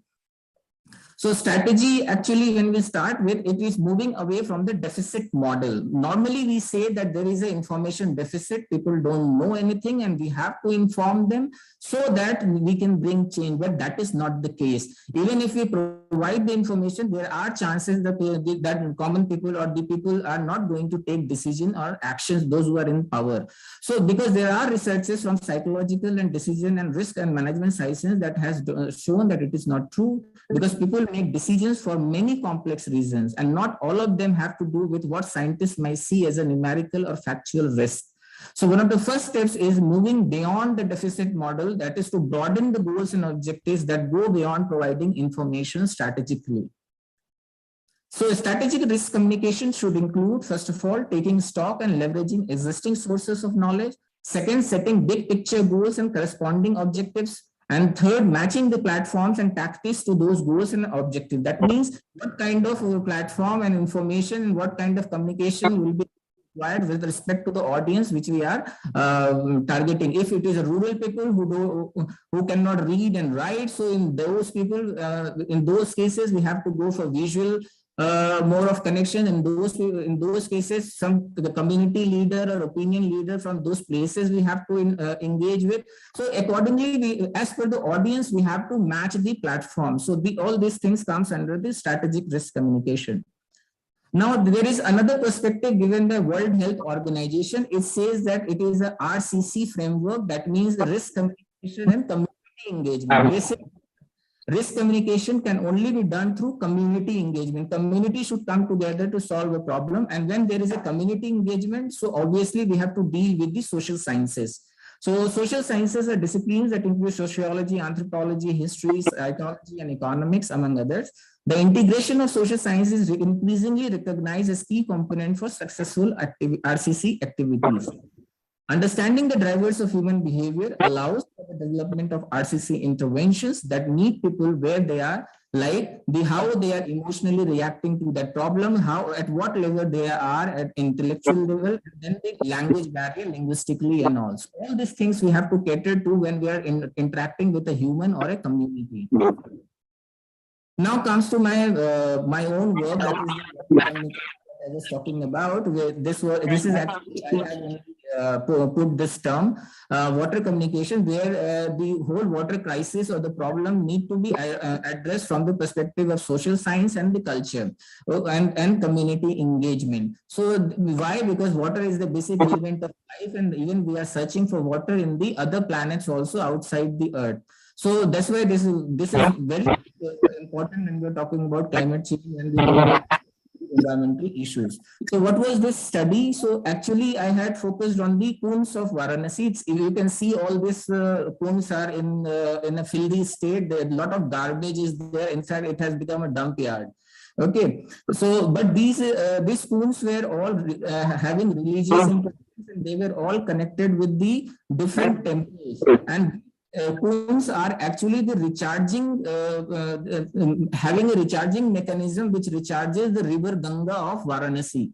And they were altogether 40 cones. So many cones are now taken by land grabbers, and some cones are destroyed like this with the garbage. So this is the status which I had seen in 2014-15. So this is 2 cones. These are another 2 cones. These are other cones. So you can see the status of these cones. So the whole study was done from the system theory framework, that in a system there are different stakeholders, and we have to take care of those stakeholders in order to address the problem. So first of all, we need to know that when we are talking about Varanasi, it is a Hindu, a very religious place, a seat of Hindu religion, and most of the temple. And since we are talking about kunds and this temples and the kunds which has religious importance, so we need to see also that how in the past they were managed, how in the past different mechanisms were used to protect them. So communication and conservation policy in the past with regard to that. So here we need to cater to the religious texts, historical texts, talking to scholars to find out the significance of this kunds in the lifestyle of Varanasi. Then the present status of the kunds, that what is the status? So you have already seen through the photographs that what was the status. Now the activities done by the population on those kunds. Now those people who are living around them, what kind of activities they perform there, whether they urinate there, whether they throw garbage, whether they throw garlands and different religious ritualistic ingredients. So that we have to find out. Until and unless we will not find out that what they are throwing and what kind of activities they are performing, we cannot bring about change. Then comes the activities taken by the maintaining authority for the maintenance of those schools. So those who are maintaining just a minute. Yes, Shiva. Okay, so I will be concluding. Sorry, I think I am going by the more than my time. So I will just give me 2 to 3 minutes. I will conclude. So activities taken by the maintaining authority, then cases from different parts of India. So cases like from Rajasthan, we can take where Tarun Bharat Sangh, almost same structure, Bawdis, and how they have utilized the community engagement to revive. In fact, they had revived the Arwari River there. So opinion of the devotees and the opinion of the youth. Youth is very important when we are talking about in context of any nation. They are the present as well as the future of any nation. So how they think about this religious groups and what they think about the development and how they can protect it. So that was also one of the aspects of that study. So based on that, these 3-4 ideas came out of it. Like there was a tussle of caste and class in the context of Varanasi. There was passive activism. Everybody thought that yes, there is a problem, but they did not take any action. So that comes under passive activism. Theory of ideation, that religion itself developed from the Vedas to Upanishads to Bhagavad Gita, where it started from nature gods to coming to the humans and how they have to stand for us. So that is theory of ideation, but we are still following many of the rituals and the superstitious activities. Then comes the threshold information. So threshold information is all about that what quantity of information would be the right kind of information after which a person would think of taking an action. So that is threshold information.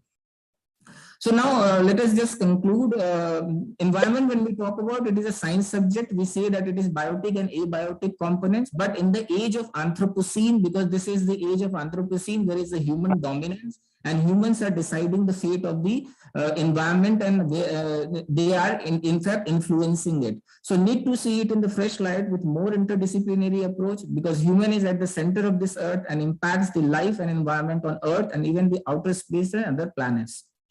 So this is the food wave we all know in the environment. If any of it gets disturbed and human is at the top, so obviously the whole environment or ecological imbalance would come in. So since there is a human involvement, so there is an involvement of economics, politics, culture, when we are talking about social science, management, society, communication, chemistry, hydrology, life sciences, history, and science. So that means we need an interdisciplinary approach from science to social science and in fact even arts. So why socio-cultural, political, economic aspects are so important in the case of environmental sustainability? Because it is the society, culture, and polity which decides what kind of science and technology we will be taking, and what kind of science and technology will decide that what kind of society, culture, and polity we will be having. Okay, so these are all interrelated. This comes under the science and technology studies. So we can see that when we talk about economics, now some new ideas are thought about, like forest bonds. Norway is now investing in Latin American countries, and they are in fact investing in East Asian countries, where they are giving money to those countries that you your forest. And because we don't have any forest or very less forest, so that we'll be having the availability of oxygen. Now we have to think in terms of air, water, and agricultural land as new currency. When we are talking about virtual currency, Dogecoin and Bitcoin, so why not these are the important, which are the important part of for our sustenance? Why can't we think in terms of a new currency of air, water, and agricultural land? Culture is also very important. When we talk about culture, Bhutan, which is a Buddhist nation, they came up with the idea of gross happiness index instead of gross that is the GDP development index. So when we say that gross happiness, at the same time they have connected their whole forest with each other, so that the animals should also have a proper space for roaming around and to have for their sustenance and more resources from those forests. Same is the case with the Varanasi. That is a cultural context that we have discussed. Same is with Ranchi in Jharkhand, which is a tribal land. And here we say that Jal Jangal Jameen, that it is very important. Like society, so urbanization, economic development, rise of middle class, traditional wisdom getting destroyed, that we have to talk about. Polity, India and the different policies we have to refer to. Germany, they have signed already and they have come up with a forest framework in the context of the nation. Pakistan, we have seen during the corona what they have done brilliantly. Almost they have planted billion trees. Waste management, we have to talk about, like river, water, land, landfills, radioactive waste, chemical waste, plastics, and other waste. This actually I will talk about. After that I'll be finishing. This is a communication model which says the dependency model, that actually it says the society, media and audience are all interrelated, and it is actually society decides what kind of media we will be having, and what kind of media will be there. It will decide what kind of audience we will be having. So the audience, the same content which is provided to the audience, it goes through the cognitive, affective and behavioral changes, and what kind of audience we will be having, it will decide what kind of society and what kind of media we'll be having. So all are interrelated. So we have to think in an interdisciplinary way. So lastly, we need strong policies reflecting strict rules and regulations. Government are with giving utmost importance to environment and linking it with modern development. Science education in schools need to be strengthened. Academically, interdisciplinary approach is required. Community engagement is needed. It is the collective effort of everyone which is required, irrespective of their social, economic, and political and cultural distinction, to come together to solve the problem of ecological imbalance. Energy efficient green technology we need. Biodegradable substitute of plastic we need to think about that, at least because plastic is really becoming a menace, and we have to think about some biodegradable substitute of it. Youth involvement, that is most important, and without that nothing can change. And last not the least, that is a simplified solution, but the most important thing to do, that is to plant trees and adopt trees. So thank you for giving me this platform to talk to all the scholars and students and putting forth my idea. Thank you. Well, that is really an amazing speech. Thank you, sir, for sharing your great knowledge with us. Thank you. The learned participants, may I now request the next distinguished speaker of the day, Dr. Nikki Chaturvedi, to address our esteemed participants of webinar. Dr. Nikki ma'am, just 1 second, ma'am. I'll introduce you first. Just 1 second. Okay, sure, ma'am. Okay, ma'am. Welcome. I'm sorry about that. I'm an associate professor in his department. I'm sorry, Department of History and Indian Culture. I actually have a meeting planned at 4:30, which I have requested to shift to 4:45. मुझे 2:30 बजे का समय दिया गया था. So I'm not at fault so much, but still मैं आपकी सारे डेटा को रिक्वेस्ट करती हूँ. I'm very thankful to the organizers, Prakash Ji Barkha, who's a dear friend also, for inviting me over. And very distinguished panelists, Sudarshan Ji, R.P. Meena Ji, R.K. Taylor Ji, you've come from Manipal University, Haryana University, and our coordinator, Shiv Prasad Tumu, जिनके निर्देशन में हमने इतनी अच्छी एक skit देखी, and of course Shambhavi, our most charming anchor of the moderator of this session. Thank you so much. मैं बहुत छोटी सी आपसे बात करूंगी कि जब हम role of youth for environmental concern, जो ये सेशन है, and please ask me to switch languages. मैंने अगर आपको ये लगे कि मैं ज्यादा ही द्विभाषी हो रही हूँ और कुछ एक भाषा में बात करी जाए तो वो आप मुझे कह दीजिएगा. तो यूथ को एड्रेस करना बहुत जरूरी है. अगर हम पर्यावरण की बात कर रहे हैं उसके लिए 2-3 चीजें जरूरी हैं. एक तो यूथ के पास टाइम ज्यादा है, जो चेंज ला सकते हैं वो जितना चेंज ला सकते हैं, दोनों तरह से, नेगेटिव एंड पॉजिटिव बोथ. अगर पृथ्वी को और खराब करना है, पर्यावरण को और प्रदूषित करना है, तो भी उनके पास अधिक समय है. जो यूथ नहीं है उनके पास कम समय है, बट उसका प्रभाव भी यूथ पे अधिक पड़ेगा, because they will be living on this earth for a longer period. तो हमें पॉलिसीज में जो नीति निर्धारण करनी है उसके अंदर हमें यूथ की भूमिका को पूरी तरह से रेखांकित करना पड़ेगा. किस तरह से हम रेखांकित करेंगे, वो एजुकेशन के थ्रू करेंगे या एक पूरा लाइफस्टाइल का सिस्टम हम चेंज करेंगे, वो या दोनों चीजें मिलाकर के करेंगे, उस पर थोड़ी सी मैं बात करूंगी. और बहुत सारी बातें जो सुदर्शन जी आपसे कर रहे थे कल्चरल रिसोर्स के तहत, किस तरह से हम कम्युनिकेट करें, एक सांस्कृतिक हमारे जो संसाधन है उनको, हम मटेरियल संसाधन की बात नहीं कर रही हूँ. और कल्चरल रिसोर्स के रूप में मेरा जो अध्ययन है वो बहुत ही माइक्रो स्टडी है, and that is on a community called Bishnois. आप सबने शायद बिश्नोई समुदाय का नाम सुना होगा, नहीं तो सलमान खान का नाम जरूर सुना होगा. दिस इज अ कम्युनिटी जो आज सलमान खान से नहीं घबराती है, और पहले राजा और महाराजाओं से नहीं घबराती थी। तो अगर किसी ने हिरण को मारा है, अगर किसी ने पेड़ को काटा है, तो वो अपनी जान भी देने को तैयार है। तो वो जो वैल्यू सिस्टम है, वो जो कल्चरल रिसोर्स हमारे पास है, क्या हम उसकी बात कर सकते हैं?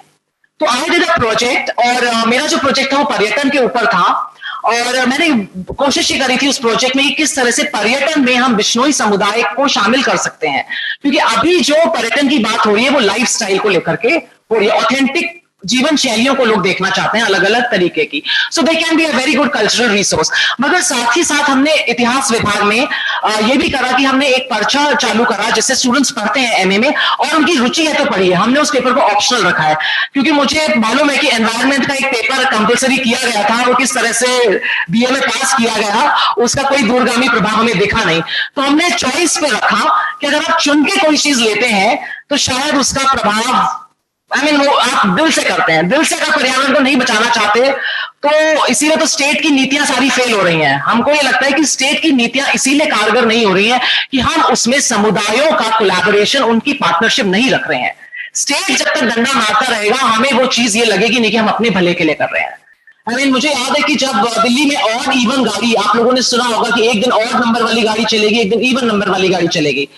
तो शायद जिस भी पॉलिटिकल पार्टी ने, मेरे को लगता नहीं है मन से पॉलिटिकल पार्टीज का नाम लेना चाहिए, पर एक पॉलिटिकल पार्टी ने अगर ये बात शुरू करी, दूसरी पॉलिटिकल पार्टी वालों ने कहा हमारे घर में एक गाड़ी ऑड, एक गाड़ी इवन, हम तो रोज चलाएंगे। तो सांस तो उसी हवा में लेंगे भाई, गाड़ी चलाएंगे तो सांस थोड़ी ना दूसरी पार्टी आके दे देगी आपको। तो we have to remember that in the cause of environment concern we are all together. गांव के लोग, शहर के लोग, वो जो गाना है रेफ्यूजी पिक्चर का, मुझे गानों की लिरिक्स ज्यादा याद नहीं रहती। कई लोग पंछी, पागल, नदियां ना, हवा के झोंके, पहाड़ के झोंके, है ना, कोई सरहद यही ना रोके। तो ये कोई सरहद नहीं रोकेगी। तो हमको ये लग रहा है कि बिश्नोई समुदाय की बात हम क्यों माने हैं? क्योंकि उन्होंने हमें रिसोर्स को मैनेज करना सिखाया है। स्टेट का जो पूरा जो डिस्कोर्स है इस समय कंजर्वेशन का, पर्यावरण संरक्षण का, उस डिस्कोर्स से, मैं तो इतिहासकार हूं, इतिहासकार के नजरिए से आपको बताऊंगी कि कम्युनिटी को दुश्मन माना जाता था। अभी हमने जो प्ले देखा उसमें कहा गया कि हाँ, इस पर्यावरण को खराब इंसान नहीं किया है। क्या लिखा था, वो क्या बोल रहे थे, ये सब हम इंसानों ने किया है, चिड़ियों की चहचहाट हम इंसानों ने ही समाप्त करी है। तो इंसानों ने ही समाप्त करी है, लेकिन इंसानों ने बहुत कुछ बचाया भी है। तो अब जो एंथ्रोपोसीन की बात कर रहे थे सुदर्शन जी मुझसे पहले जो वक्ता थे, एंथ्रोपोसीन का मतलब यह कि अर्थ में अब इस तरह के भूगर्भीय परिवर्तन होने लग गए हैं, चट्टानों के अंदर अब हमें प्लास्टिक मिलने लग गया है। तो मानव जनित चीजें पृथ्वी के निर्माण में अब हमको दिखने लगी हैं। तो मानव को ही बीड़ा उठाना पड़ेगा अब इस पर्यावरण को संरक्षित करने का। और ये उदाहरण हमारे पास बिश्नोई संप्रदाय से है, और मैं बहुत संक्षेप में कुछ ऐतिहासिक चीजें आपके पास, हम लोगों ने उनका एक अमृता देवी बिश्नोई का नाम हम सबने सुना होगा, जिनके नाम पर वन्य जीव पुरस्कार भी मिलता है। मैं केवल वही आपसे शेयर कर पाऊंगी, although I have a whole record of many other episodes जो वो रिकॉर्ड करते हैं। उसमें 363 ना केवल पुरुष बल्कि महिला ने तो लीडरशिप भी दी थी, उसकी अमृता देवी ने शुरू किया था वो मूवमेंट, और साथ में बच्चों ने भी अपनी जान दी। उस 363 रिकॉर्डेड नाम है जिनके गोत्र गांव सब मिलते हैं हमको। But the point is not this कि उन लोगों ने जान दी थी, वो जान 1730 में दी थी, मगर आज भी उसकी जब तिथि पड़ती है तो उस पर मेला भरता है। वो कम्युनिटी सेलिब्रेट करती है कि हमने पर्यावरण को बचाया। तो ये नहीं कहती कि कितने बेवकूफ लोग ने अपनी जान दे दी, वो ये कहते हैं कि उन्होंने हमारे पर्यावरण को बचाया। उनके डे टू डे लाइफ में जिस तरह से वो छान के पानी पीते हैं, हर चीज का ध्यान रखते हैं, दैट इज रिमार्केबल। एंड उनके प्रिंसिपल्स और उनकी बातें जो है, वो फेथ जो है उनका, वो इसी पर आधारित है। उनके जो 29 सिद्धांत हैं, वो कहते हैं कि किसी मंदिर की जरूरत नहीं है, किसी मूर्ति की जरूरत नहीं है, केवल आप पानी को बचाइए, पेड़ों को बचाइए। उनके और वो क्या करते हैं, उन सब चीजों को डिवाइन ऑर्डर दे देते हैं। जैसे जो पेड़ है उनके लिए उन्होंने पूरा एक ओरल बना दिया, उस ओरल में वो कहते हैं भगवान का निवास है। तो आप पेड़ को काटेंगे नहीं, मगर लकड़ी तो चाहिए, तो जो लकड़ी अपनाएंगे फिर भी उसको खाएंगे। जब बिश्नोई संप्रदाय में होता है कि किसी की डेथ होती है, वे आइडेंटिफाई एज हिंदूज नाउ, पहले में हिंदू कम्युनिटी मानते हैं उनको, लेकिन तो उसको क्रिएशन नहीं करते हैं, वो उसको दफनाते हैं। और उसका सिंपल सा रीजन है टू सेव वुड, और कोई रीजन नहीं है। वो कहते हैं हमारा कोई रिलीजियस रीजन नहीं है, हम लकड़ी बचाएंगे। So they are so concerned about environment. और जो 2-3 चीजें मैंने और देखी कि पशुओं के प्रति उनका जो ये कंपैशन है, एक उनके वो होती है, मन का टाइप होता है जीव दया पालनी। तो ये नहीं सोचते। देखिए एक और टर्म होता है एनवायरमेंटल डिस्कोर्स में, विच इज कॉल्ड एंथ्रोपोसेंट्रिसिज्म। हम क्या सोचते हैं, मनुष्य सेंटर में है and we are using everything. हमको लगता है जितनी बड़ी गाड़ी हो हमारे पास, जितना हम लोग एयरप्लेन में यात्रा करते हैं, मुझे पहली बार हवाई यात्रा करने का बहुत रोमांच हुआ था, तो मुझे लगता है कार्बन फुटप्रिंट हम कितना क्रिएट कर रहे हैं।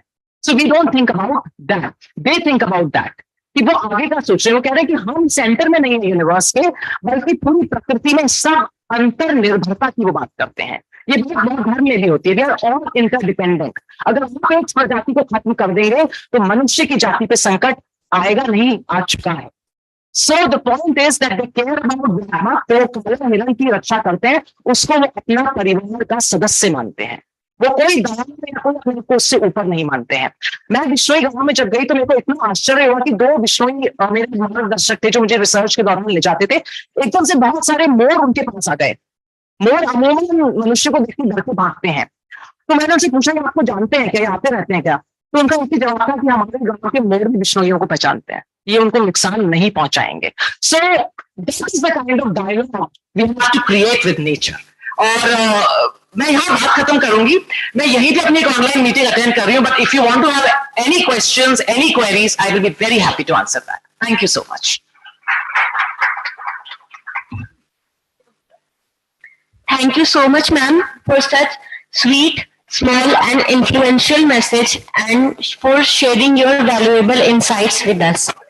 Now, next, I would like to invite our scholar, Mr. Vikas Kumar, to present his paper. Please, sir.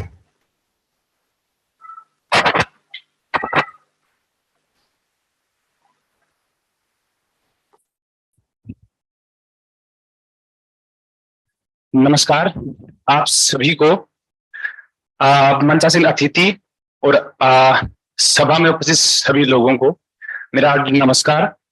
हमारी मैं हिंदी साहित्य का विद्यार्थी हूँ, तो गीता मैम ने मुझे कहा कि विकास हिंदी साहित्य जो अपना है वो एनवायरमेंट को किस दृष्टिकोण से देखता है, एक बार तुम उसके ऊपर लिखना और लोगों के सामने पेश करना उसे। चूंकि मैं गाँव की पास भूमि से आता हूँ, तो मेरे गांव में क्या होता था, जब मेरे दादाजी थे तो खेत के अंदर जब हमारा हल होता है, तो जब हल जोतते समय अगर बीच में कोई पेड़ आता था तो उस पेड़ को छोड़ते थे, यानी कि बीच में अगर उम्रे में कोई पेड़ आ गया तो उसको छोड़ते थे। आज के टाइम में क्या हो गया कि ट्रैक्टर हो गए, तो ट्रैक्टरों के बीच में अगर कोई पेड़ भी आ गया ना तो वो पेड़ भी उससे साफ हो जाएगा। तो ये चीज मैंने दादाजी से उस टाइम में सीखी थी कि यार कि पहले के लोगों में कितना एनवायरनमेंट के प्रति वो संवेदनशीलता थी। एक कविता है जो मैंने लिखी है खुद अपने, मौलिक है, तो वो कविता के माध्यम से मैं आपको एनवायरनमेंट में क्या चेंज आया है वो चेंज आपको बतलाता हूँ। क्योंकि 3 मिनट का टाइम मिला है, तो 3 मिनट में क्या क्या आदमी बोल सकता है। फिर भी एक जोड़ा गोरैया का, एक जोड़ा गोरैया का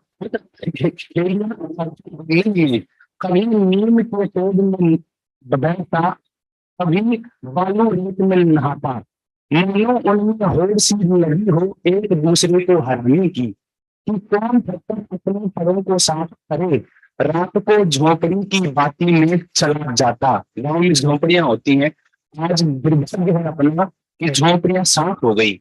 एक भी गोरैया आज अपने गांव में देखने को नहीं मिलती है, अब बहुत मुश्किल है।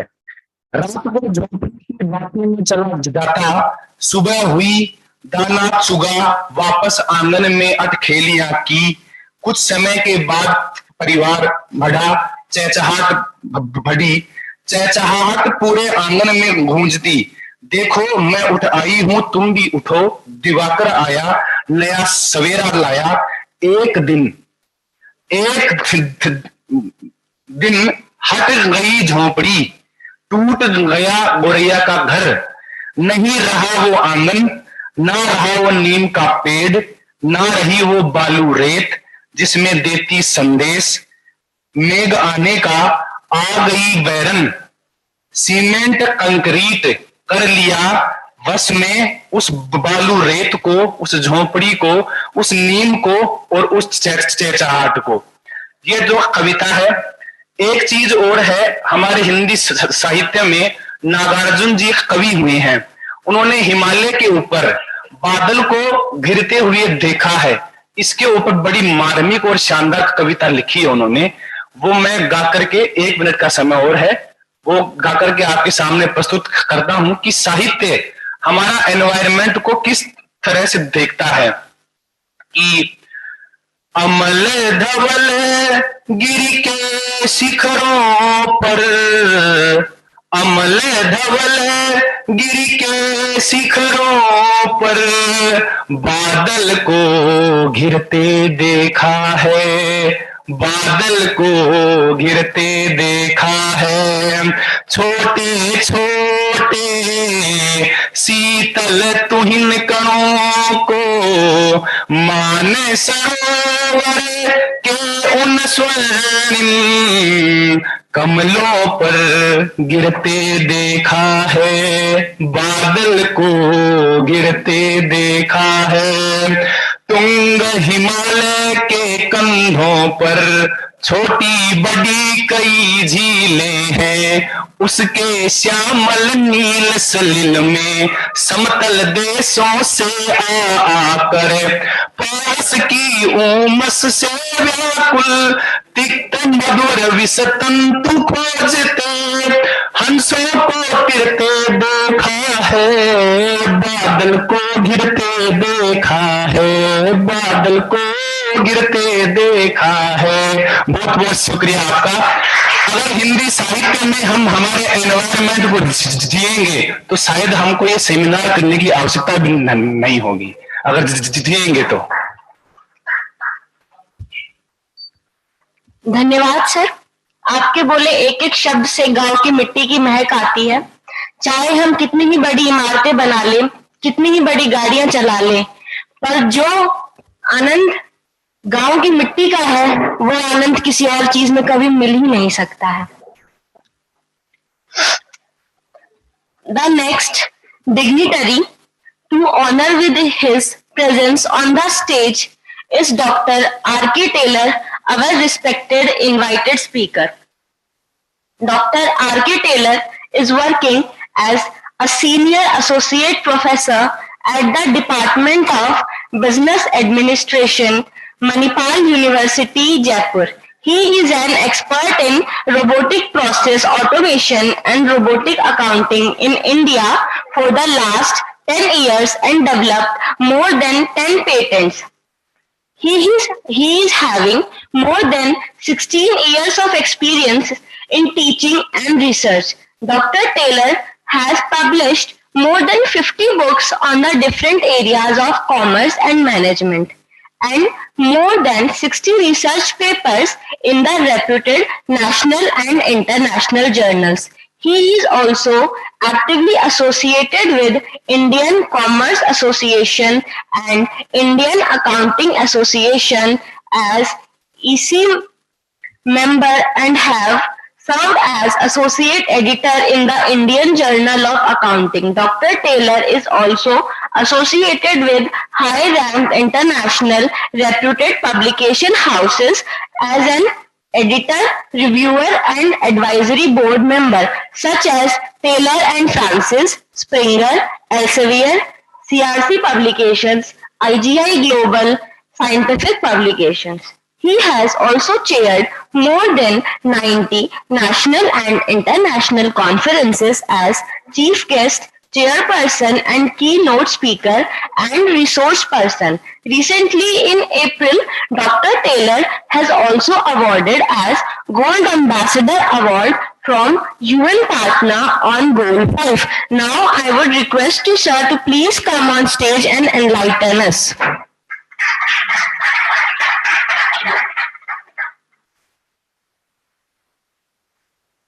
Thank you so much for inviting me.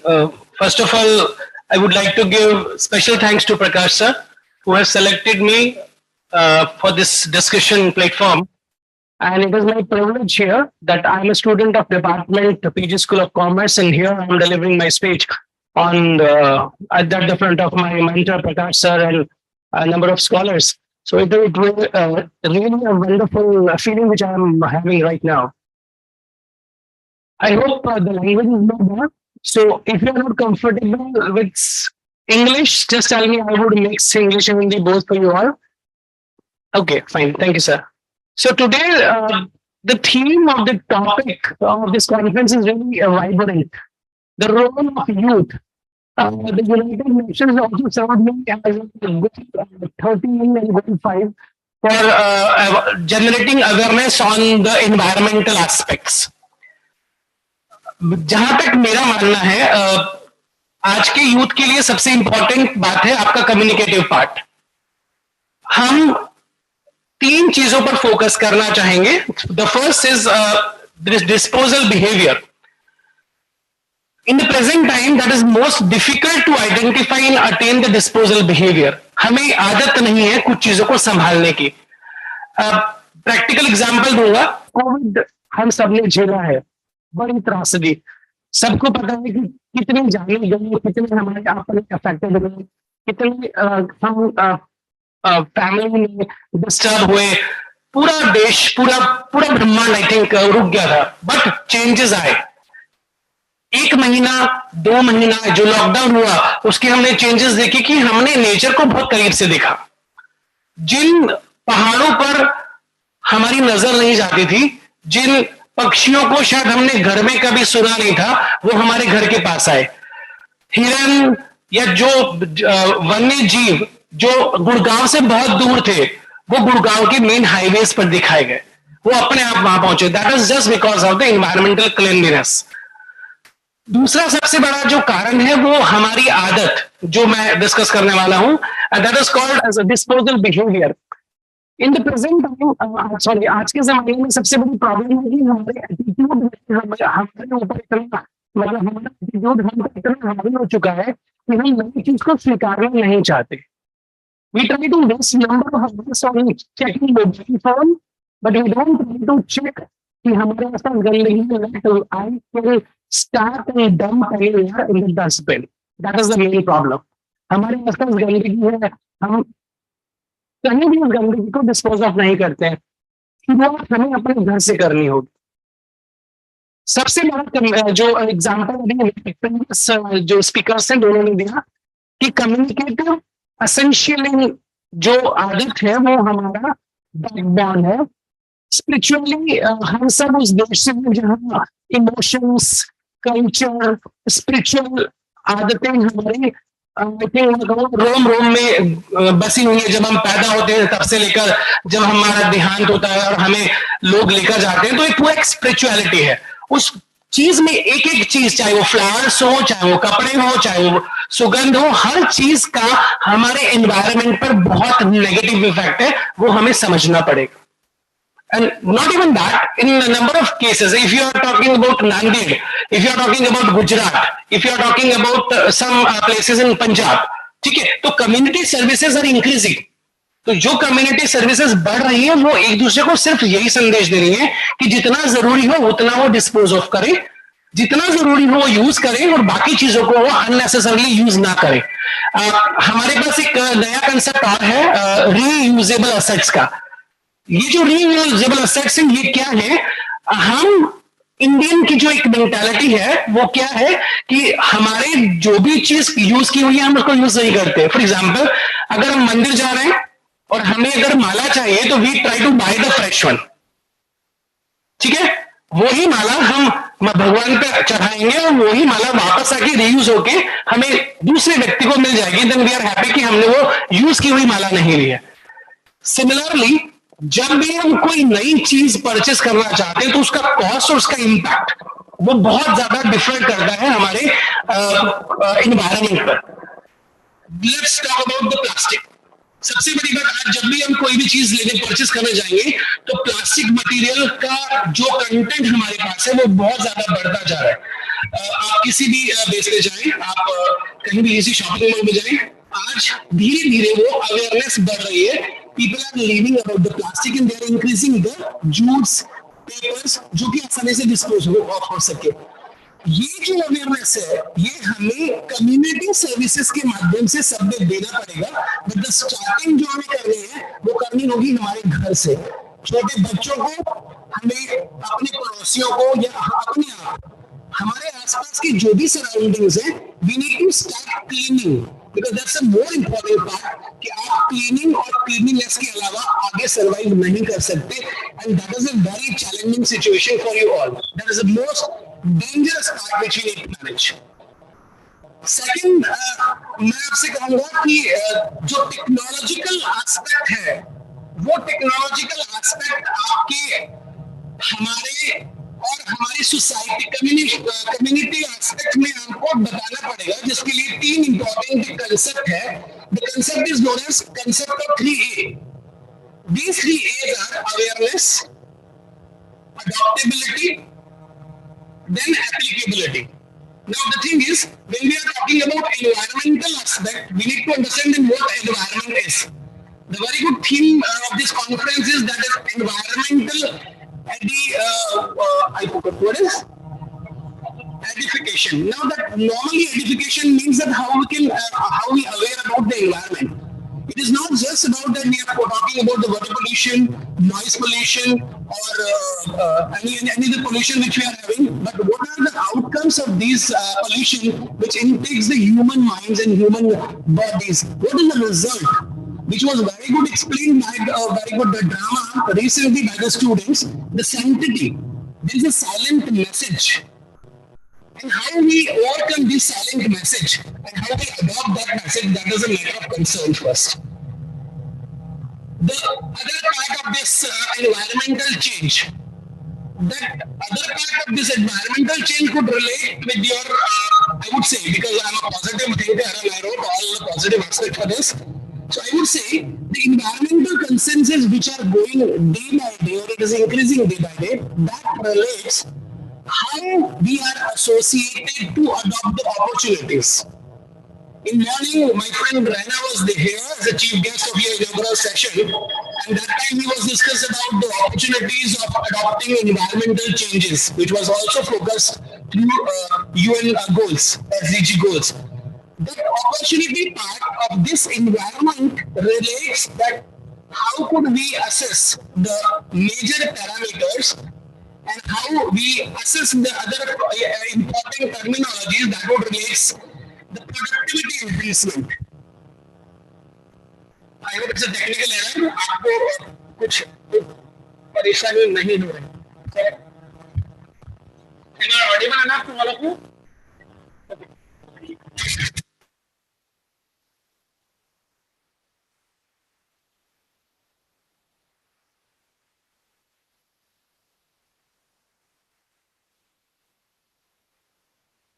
So I am able to all of you. Fine. So as I have received a note that within 1 minute I need to wind up, I will need within 30 seconds. Happy? Fine. So basically that the time which I need to talk about, that is the main important part which relates to your time management. As we are focusing on this session on the youth, youth is having a lot of time, but as an initiator, youth needs to start some innovative ideas. How can they collect and how can they put the message on? There are a lot of activities which you are having through IoT tools related to the Facebooks or Insta or any WhatsApp. That message will circulate quickly, and in the present time, the mentality of all these people, all the human beings are related that हम लोग picture से बहुत जल्दी समझ जाते हैं. कोई message, कोई वीडियो हमारे पास आता है तो उससे हम ज्यादा अट्रैक्ट होते हैं, बिकॉज आज के सबसे इंपॉर्टेंट बात है, हमारी आदत हो गई सुबह उठ के हम भगवान को ग्रीट नहीं करते, मम्मी पापा को ग्रीट नहीं करते, पर सबसे पहले हम उस दैत्य को ग्रीट करते हैं जो हमारे पास होता है. That's a mobile phone. Okay, so we used to check the WhatsApp status, Facebook or Insta, whatever. So हमें क्या करना है, हमें एक छोटे-छोटे इनिशिएशन लेकर एक ग्रुप बनाएं, अपने एक सोसाइटिकल कम्युनिकल ग्रुप बनाएं जो हमारे आसपास हो, 15-20 लोगों से शुरू करें and try to resolve this problem. आपके आसपास जो भी गंदगी है उसे कोशिश करें, धीरे-धीरे वो अपने आप बढ़ेगा. Vidyadhar is very good example in the Jaipur. उसके एक पर्टिकुलर लोगों ने 5 लोगों का ग्रुप बनाया था, आज 500 लोग हैं. पूरा विद्याधर हरा भरा है, पेड़ों से कोई कचरा नहीं है, आप जाके खुद देख सकते हैं जयपुर में. That is a very good example for the environmental cleanliness. I'm sorry, it's a very big topic, but could not able to complete in meantime. So thank you so much for the conclusion. I'm giving special thanks to the organizer and special thanks to Madam who is pointing out me to wind up quickly. So thank you so much. Thank you sir, and really sorry sir कि आपको बीच में रोकना पड़ा, time की थोड़ी shortage है sir.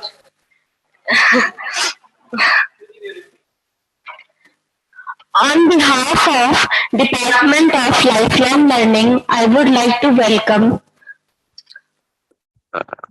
Just 1 second. I would like to welcome Dr. Rajendra Prasad Meena, respected co-chair. Sir, please come on stage. And before you come, sir, I would like to say words about sir.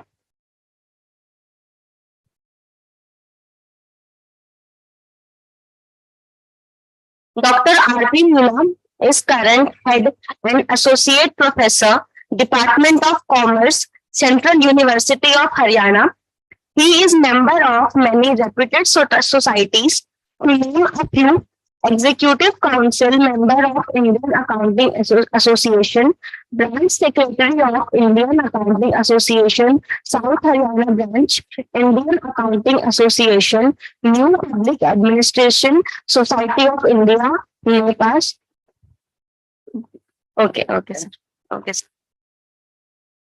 Everyone, thank you to give me opportunity to introduce everyone. Thank to Professor Prakash ji sir and Dr. Barkha Rani, Conference Director, and all team of organizing committee. Today's session, second session on role of youth in environmental concern. इस session के दौरान हमने देखा कि कभी जो जितने भी पार्टिसिपेंट्स हैं या वक्ता थे, उन्होंने इस विषय के ऊपर बड़ी गंभीरता के साथ में अपना वक्तव्य रखा और सेशन के प्रारंभ में जो प्ले किया गया छात्रों के द्वारा, बहुत ही सुंदर प्रस्तुति दी गई। उसमें बताया गया कि किस प्रकार से हमें पर्यावरण का संरक्षण करना चाहिए, जिससे कि हम फ्यूचर जनरेशन के लिए भी आगे सस्टेनेबल डेवलपमेंट के अकॉर्डिंग उसको कर सके। इसी के कॉन्फ्रेंस में हम देख रहे हैं कि आगे जो वक्ता थे, चाहे निखी चतुर्वेदी हैं या आके टेलर हैं, या अभी हिंदी के एक विद्यार्थी ने भी नागार्जुन की कविता का बड़ा सुंदर प्रस्तुतिकरण किया, जिसके माध्यम से पर्यावरण के संदर्भ में हमें सचेत किया। मैं डॉक्टर राजेंद्र प्रसाद मीना ये बताना चाहूंगा कि हम जंगल जमीन को जब तक नहीं बचाएंगे, जब तक कि हमारा जो पर्यावरण संरक्षण है, जो हम हमेशा हर वर्ष 5 जून को पर्यावरण संरक्षण दिवस मनाते हैं, कहना ये डे जो हम सेलिब्रेट करते हैं, चाहे पर्यावरण संरक्षण हो, चाहे अर्थ डे हो, या हम फादर डे या चाइल्ड के लिए, बच्चों के लिए विशेष रूप से करते हैं, तो ये दिवस एक मात्र एक खाना पूर्ति सी रह जाती है। यदि इनको हम हमारे विचार में, व्यवहार में नहीं अपनाएंगे, जब तक हम पर्यावरण के प्रति न तो सचेत हो सकते हैं और ना ही इसको व्यवहारिक रूप से हम जागरूक बना सकते हैं लोगों को। तो जरूरी है कि यूथ का जो कंसर्न है, उसमें जरूरी है कि हम हमारे यहाँ जो पृथ्वी पर पूरा जो जल उपलब्ध है, यानी 70% में से देखेंगे 0.3% ओनली जल ऐसा है जो प्योर है और पीने योग्य है। तो उस जल का जब हम उपयोग करेंगे, या उसके लिए जरूरी है कि जिस प्रकार से पर्यावरण से जो प्रदूषित हो रहा है, और आप देखेंगे कि अलवर के राजेंद्र है प्रसाद हैं, जिन्होंने पर्यावरण संरक्षण के ऊपर या जल बाबा के नाम से उनको जानते हैं, रेवन मैक्सी अवार्ड भी मिला है। तो हमारे यहाँ पर्यावरण के प्रति, चाहे विश्नोई कम्युनिटी के बारे में बात की हो, विश्नोइयों का ये जो कम्युनिटी है पर्यावरण के प्रति, पक्षियों के प्रति बड़ी संवेदनशील है, और वो हमेशा प्रयास रहती है कि किस प्रकार से समाज सोसाइटी में जागरूकता लाई जाए। उनका इसे ये मानते हैं कि यदि यदि अपने प्राणों की आहुति देकर भी यदि वृक्ष को यानी पेड़ को बचाता है, तो बड़ा एक कंट्रीब्यूशन है और एक समाज सोसाइटी के लिए बड़ा एक योगदान होता है। तो मैं इसी संदर्भ में रोल ऑफ यूथ के संदर्भ में बताना चाहूंगा कि हमें बहुत सारी चीजें हैं। एक तो जो रिड्यूस है, हमें हमारी जो आवश्यकताएं हैं, उन आवश्यकताओं को सीमित करने की आवश्यकता है। हम डिस्काउंट की वजह से, सेल की वजह से, या कई बार जिनके पास एक्सेस पैसा है या नीड नहीं है, तो भी हम बहुत सारी चीजें परचेज कर लेते हैं, और परचेज हमारी आवश्यकता नहीं है, खाली उससे हम जो भागदौड़ है या लोगों को देख करके उस प्रकार के कलेक्शंस करते हैं या खरीदारी करते हैं, जिससे अननेसेसरी जो कार्बन फुटप्रिंट है या हमारे पर्यावरण को नुकसान होता है। जैसे आप देखेंगे वर्तमान में सेंट्रल गवर्नमेंट के द्वारा वोकल फॉर लोकल एक इनिशिएटिव लिया गया है, यानी वोकल फॉर लोकल का मीनिंग है कि हम हमारे यहाँ जो लोकल यानी हमारे आसपास के एरिया के अंदर जो रिसोर्स है, संसाधन है, उन संसाधनों का हम किस प्रकार से उपयोग करते हैं, यूटिलाइज करते हैं।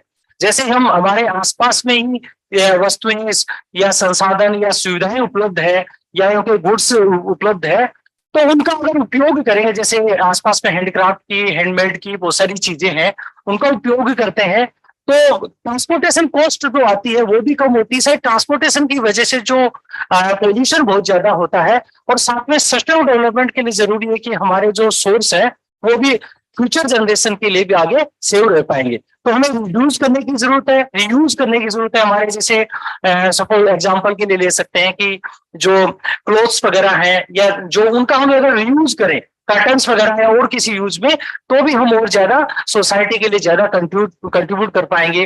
और रिसाइकल बिन का भी है कि हमें जो चीजें हैं उनका प्रॉपर डंप प्रॉपर जगह से करें, जिससे कि सोसाइटी के लिए आगे और कंट्रीब्यूट करें।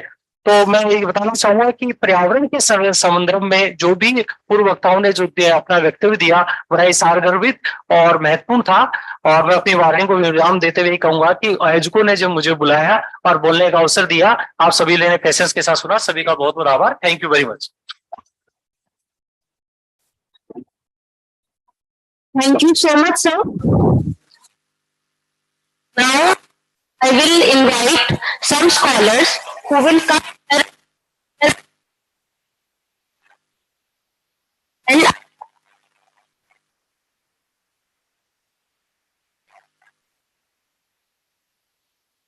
first of all, now I will invite Miss Soumya Nagora.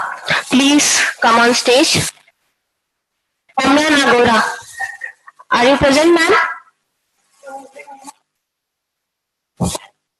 Next, we have Miss Monica Yadav. Is she present? No? Next, we have Miss Shamina Khan. Please have a round of applause.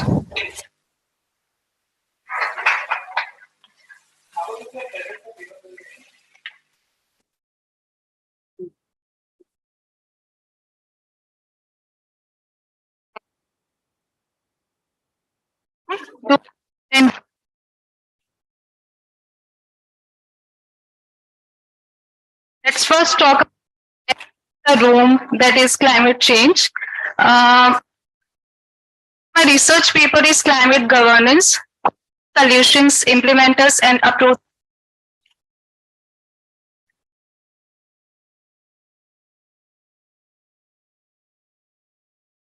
Climate change is defined as the variation and shifts through time and place, results in changes to climate.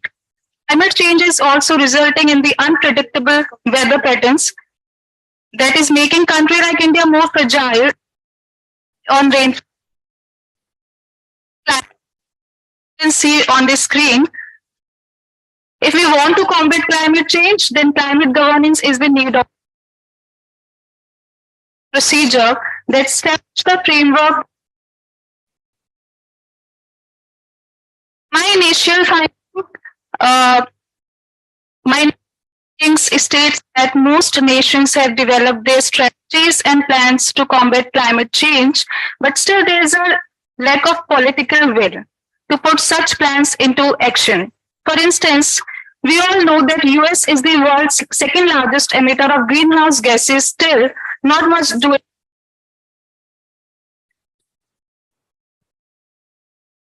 Next slide, please.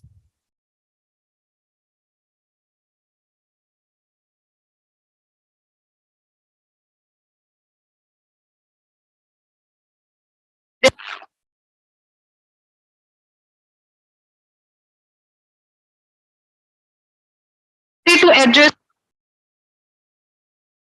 the strategy to reduce climate change.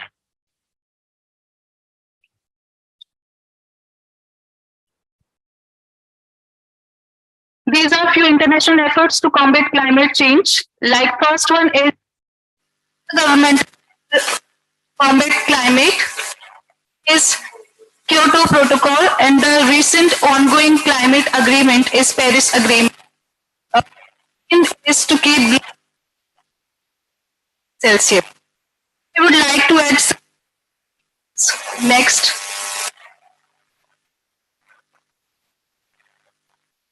Needs to be acknowledged without political.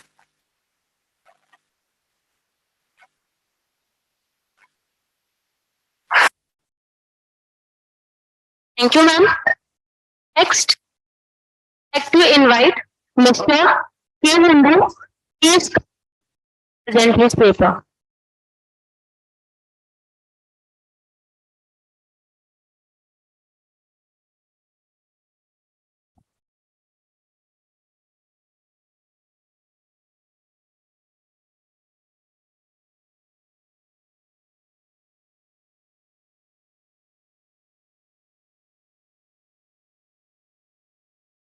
My title is Roots of Natural Environment in 20th Century Acting Training in Western Theatre. 20th century acting training played a significant role in Europe and North America. Many inventors of the regions created unique acting practices in this era. Though much has been written about these acting practices, this paper considers relation between natural environment and acting training. In addition, this paper reflects some but inevitable not all of the key experts and their acting exercises. The establishes roots from the natural environment. The study is purely based on literature review. The findings will establish significant relation between natural environment and various acting techniques.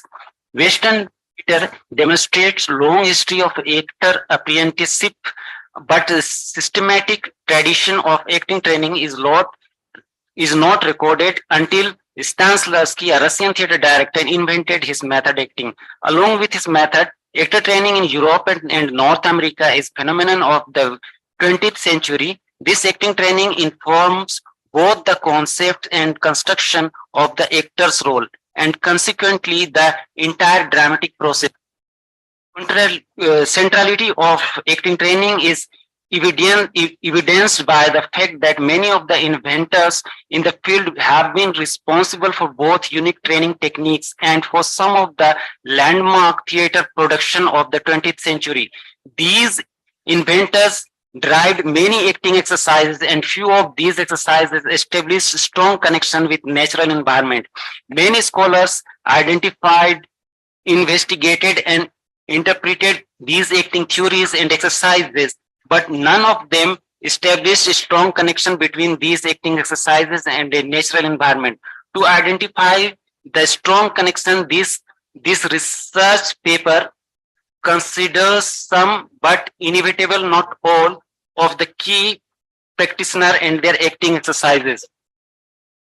To present this paper, firstly, I will reflect briefly on the 20th century acting training. Secondly, I will analyze selected acting trainers exercise which can be draw a connection to natural environment. Finally, I will conclude importance of natural environment in acting training process in 20th century Western theatre. The early pioneers in the development of Western training methods are represented by the work of 4 Europeans, Stanislavski, Meyerhold, Michael Chekhov, and Copy. From the mid-century, the central aspect of break epic acting and the ensemble work of the John Littlewood are considered together with the key North American exponent of the method, Lee Strasberg, Stella Adler, and Sanford Meisner.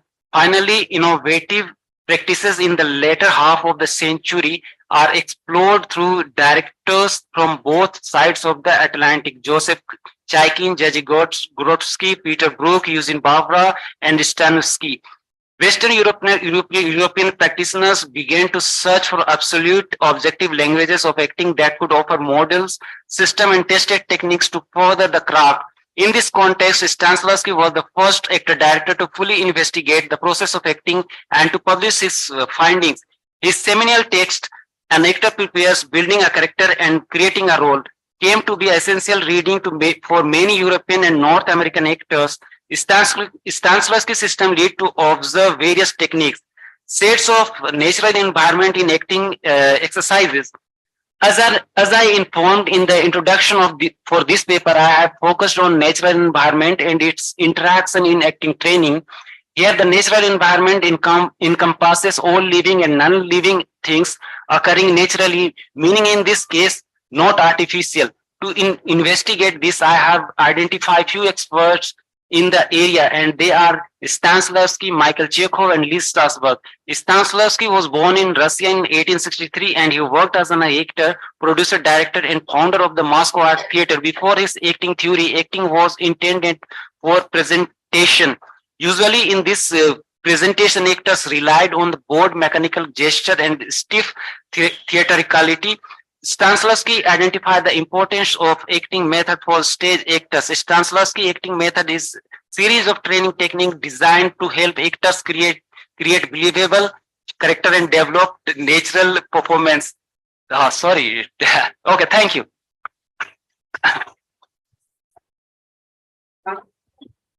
Really sorry, sir, for cutting you in between. Really sorry, sir. Next, we have Mr. Amarjeet Kumar. Please come and present your paper.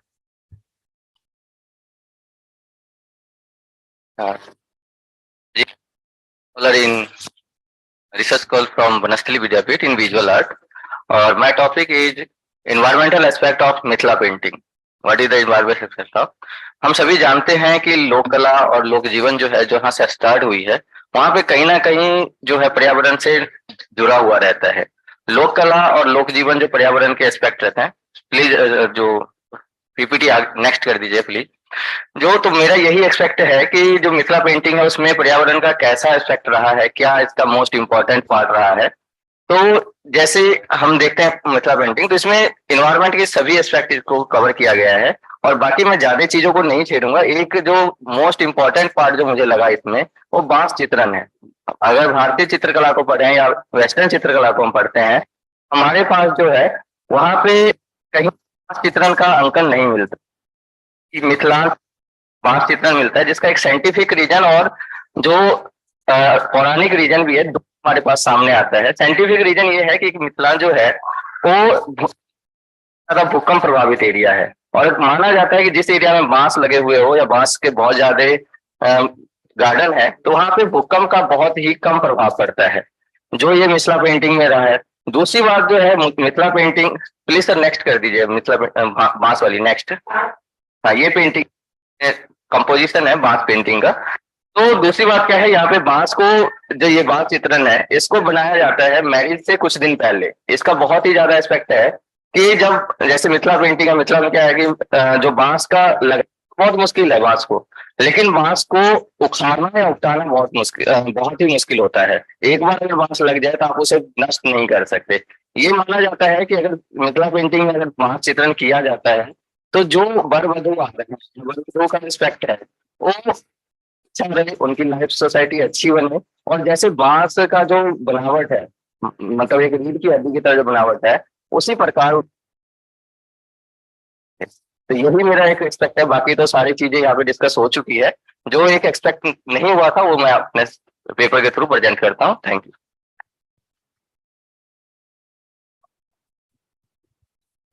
Next, we have Dr. Prabhat Sharma.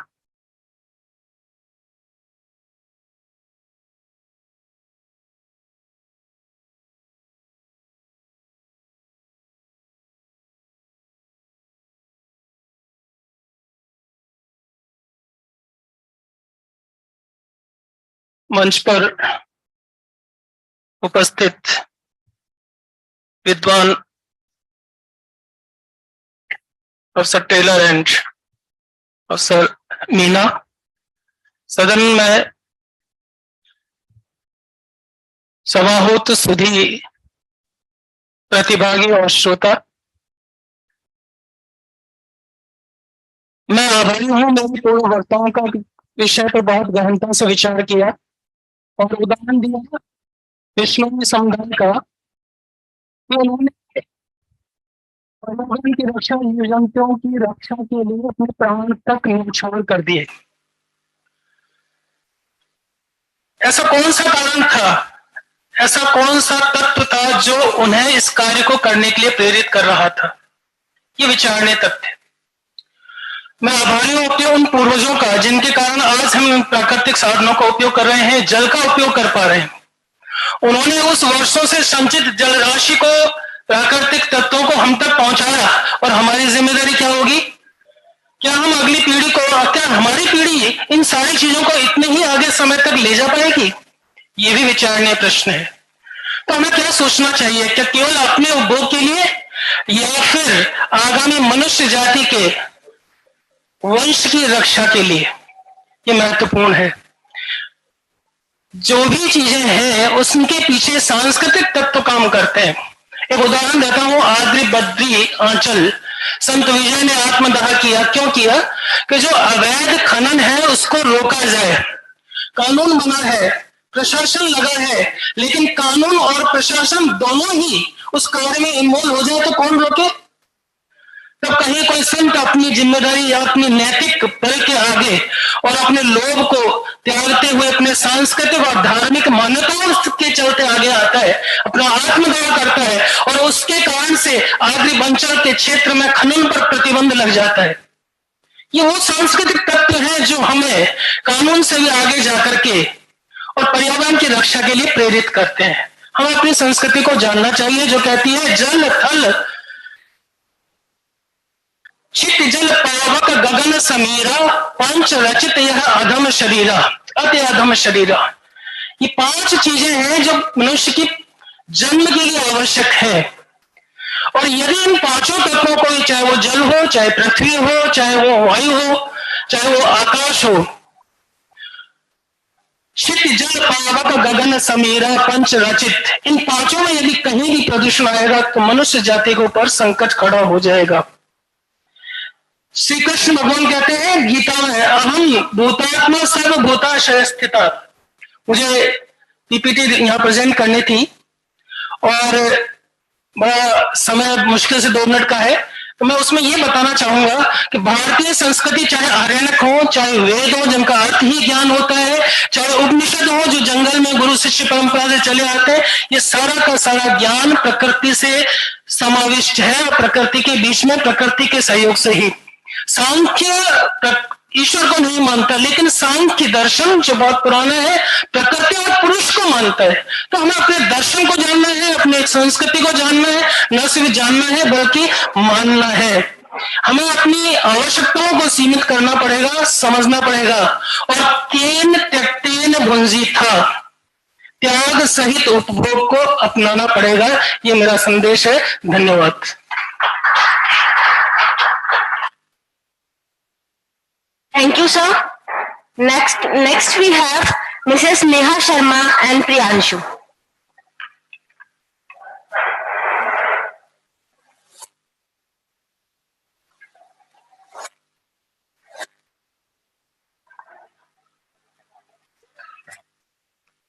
Good evening, everyone. I'm Neha Sharma, research scholar of Sham University. I'm here to present a topic on a study on environmental education and waste management. So I would say, according to the United Nations Climate Summit reported in the year 2022, that 460 million tons of carbon dioxide has been produced in the atmosphere, and in the same context, India carbon emission higher than even before by 6%, which is dangerous for future. To reduce these issues, we should set up NGOs and create awareness among the people, especially in youth. The proposed strategy predict or analyze a situation, cooperative efficiency rate evaluated, and after that introduction of technical improvement to the service. A social inclusion program should be developed to include local categories and improve the social and several condition of population in the process. According to Carbon Emission Report 2020-21, China ranks first with 9.9 billion tons of CO2 emission, and India ranks third after USA total emission of 2.3 million tons of carbon oxide. Rest of the part, Priyanshu will continue.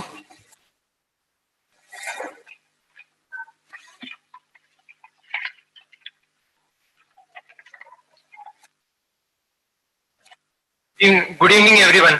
My name is Priyanshu Jakhad, and now I am going to tell you the conclusion of this paper.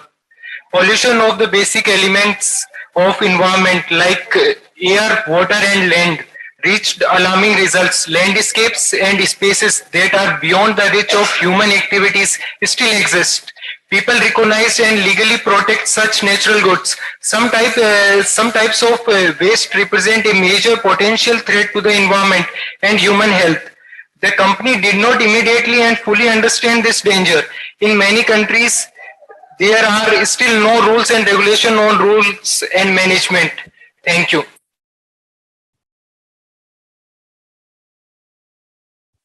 Thank you so much.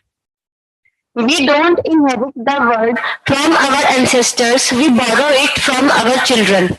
On this note, we are ending this session. I hope that we all have learned one thing or another from this informational session, and we are going home resolution that we are going to play our part in paying the debt of nature and playing our part in environmental protection.